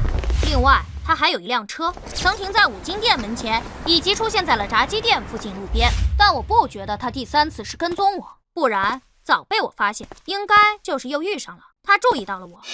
至于他为什么撞了我一下，我很难揣测他的变态心理。你这是在讲故事吧？这些可都是你的个人记忆，你只是记得，那证据呢？想要证据是吧？我满足你。我根据凶手的车牌号以及五金店牌匾上的电话号码做了对比调查，车主与店主是同一人，这是他如今的户籍信息，名叫丁瑞鹏。通过网络追踪，我找到他的社交媒体账号等信息。我虽然坚信我的记忆，他现在的户籍照片与我画的极其相似，巧合的可能性微乎其微，但抓他只有1次机会。我还需要更确凿的证据，比如这个，这是他去年7月28日的社交动态，却不是他如今证件上的生日时间，而是马努阴历6月23。他依旧在过自己的真实生日，并一定对亲朋撒过谎，编造了日期与证件不符的原因。就比如说，当年为了上学而改了年龄，桌子上有2只碗。根据户籍信息，他3年前就已经离了婚，前妻已经离开本市，2人无子女。而从他3年前更新的动态来看，这个给他做饭、陪他吃饭名叫小玉的女人，就是他3年前的出轨对象。而今年的5月17日，他发了这样一条动态：2人必定闹掰了。虽然无法知道具体发生多大矛盾，但这不重要。仅从容貌、生日、近期变故等等情况来看，我不相信还有任何巧合成分，他就是凶手。而让我更加吃惊的，凶手的变态程度竟然超乎我的想象，他竟然在网络上留下了他作案的直接证据。在今天上午，我在查看凶手关注列表时，发现了一个账号位数极少、注册于00几年的老账号，名为 X。我点进去看了看，注册于03年，是更新于07年，更新内容也不多，一共10几条。而凶手现在的账号注册于09年，他为什么要关注一个早就不再更新动态的僵尸账号？这是一部分人的习惯。当一个人持有多个同平台账号时，为了怕忘记老账号以及小号的登录信息，所以选择自己关注自己。而我当时便认为，这个账号就是他当时学生时代的号。我通过了一些技术手段登录上了这个账号，在里面找到了一个隐藏的私密相册，包括他今年6月初上传的罗珊珊在内，一共14名被害人被害过程的照片，被害人一共15个。2004年第一案的被害人照片并不在其中，这应当是他首次作案时还没有具备拍照功能的手机和相机，第一次是在极端情绪下作案，而之后他特意去购买有拍照功能的手机相机，为第2案做了准备。那还等什么？现在就要抓住他！陆总监，我现在就带人去。不必了。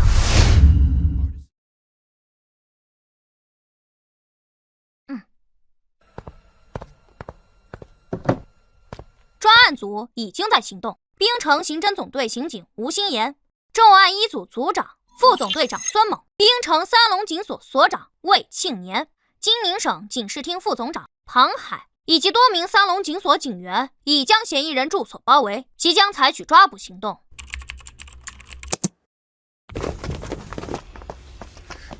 我是吴楠，听得到吗？听得到。赵叔。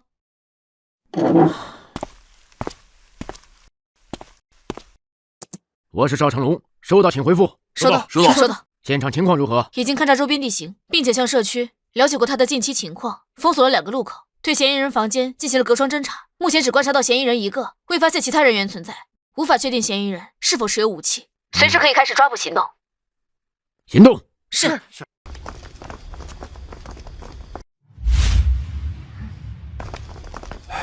你们在滨城都是熟脸，我来敲门。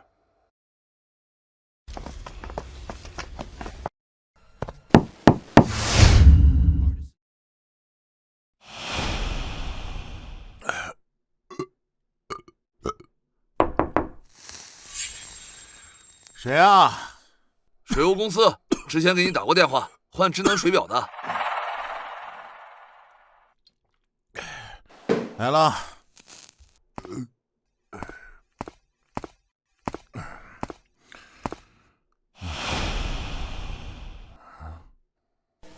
你好，麻烦开下门。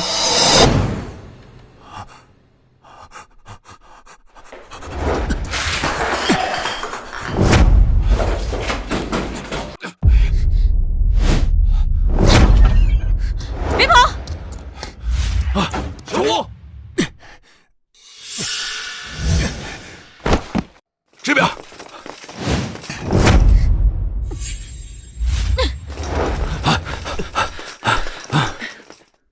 还跑吗？想死的都给我滚开！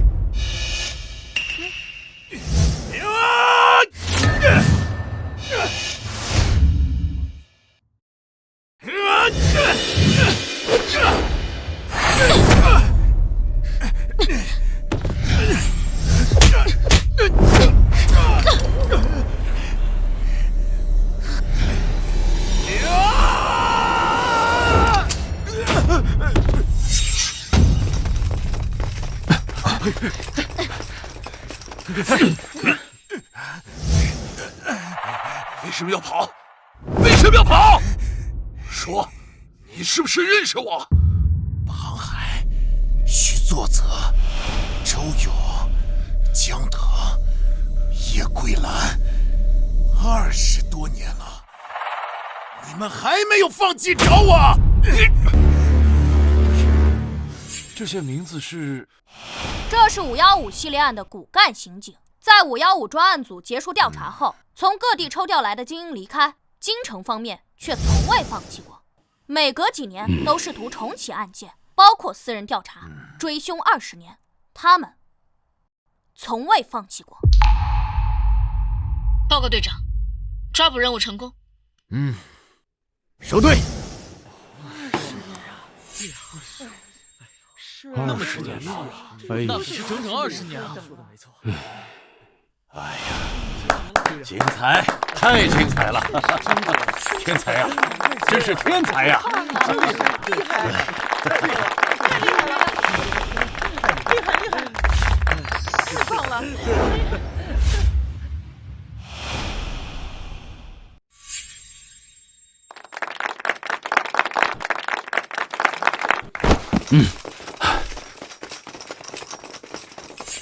报告队长，抓捕任务成功。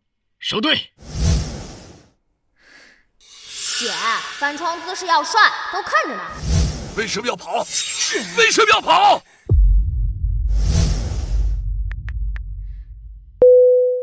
喂，姐，怎么了？你知道我会翻窗？推算的呗。别跑！你动作最快，身手最好。你知道庞总长会去敲门？他有执念。你勘察过地形？没特意再去看，这几天在附近转，所有的地形建筑我都记得。所以你提前推算出庞总长会主动提出去敲门，推算出嫌疑人会因为认出他翻窗逃跑，也推算出我会翻窗追他，让你孙叔在路口等他。是啊，姐，你弟我厉害吧？小南，怎么了，姐？你忽然间让我觉得很害怕。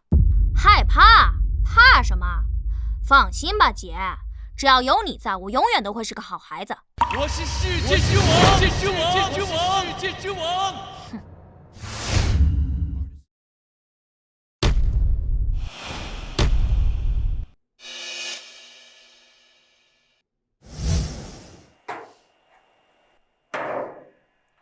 DNA 比对结果还有1天就出来了，哪怕是零口供，也够枪毙你几10次了。交代吧，为什么？时隔20年，你又带走了一个无辜的生命。我那天心情不好，他把我的钱全都卷走了呀！张玉那个贱人，我为了他离婚，他就迟迟不肯嫁给我。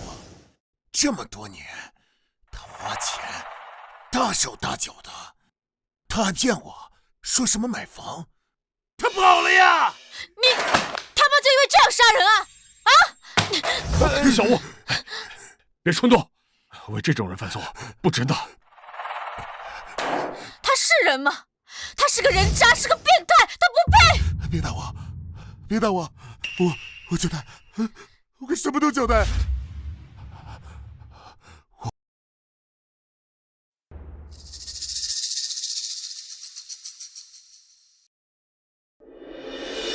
凭什么？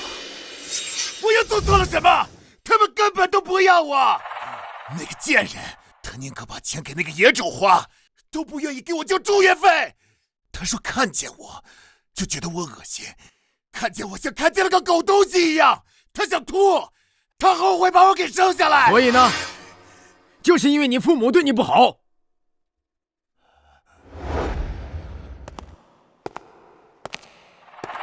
从小你父亲对你频繁的家暴，甚至在你毕业考试前1个月把你打得住了院，让你被迫退了学。你母亲也更偏爱她出轨生下的那个女儿，也就是你同母异父的妹妹。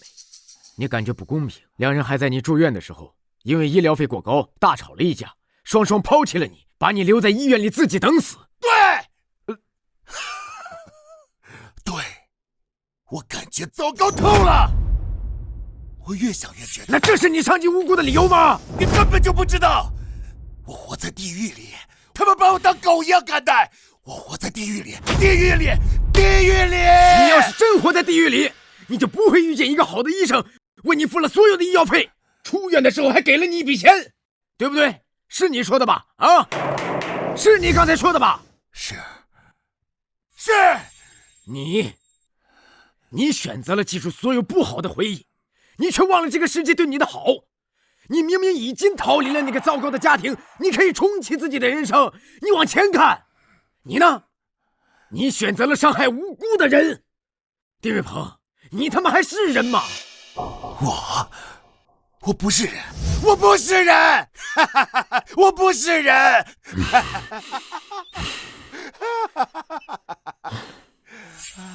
第一案后，为何还要做第2案？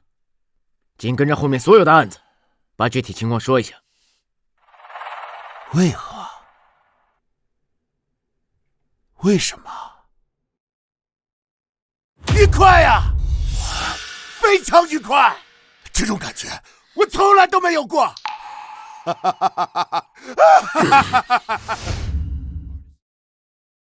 世纪悬案告破，血魔再现，515系列案真凶再作案，滨城警署急速破案。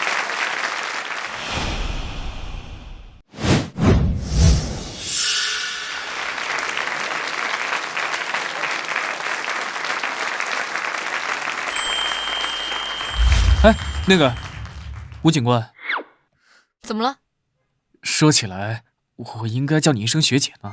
咱俩一个高中的，我比你小2届。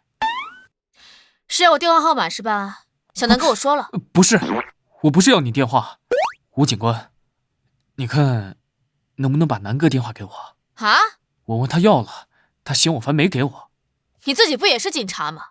想要他电话号码，去警务系统查不就知道了？哎呀，我查过了，他很奇怪，系统里的关于他的联系方式都被删除了，所以他很神秘。不必了，他电话是多少？给我一下，我在系统里没找到他的联系方式。吴楠，听说你还帮了女孩子，超可爱的。对呀，带上嘛，带上我们看看，我们都没有看到，带上姐姐拍张照好不好？吴楠，你给我老实交代。啊？我又咋了？你的电话号码为什么警务系统查不到？你是不是又黑进去了？别跑！我保证不打死你！别跑！舅舅又来电话了，希望我们能过去。爸妈，你们放心吧，小南他现在很聪明，而且他已经答应我，将来一定会成为一名警察。他虽然平时很调皮，但他很优秀，他未来一定会成为一名神探。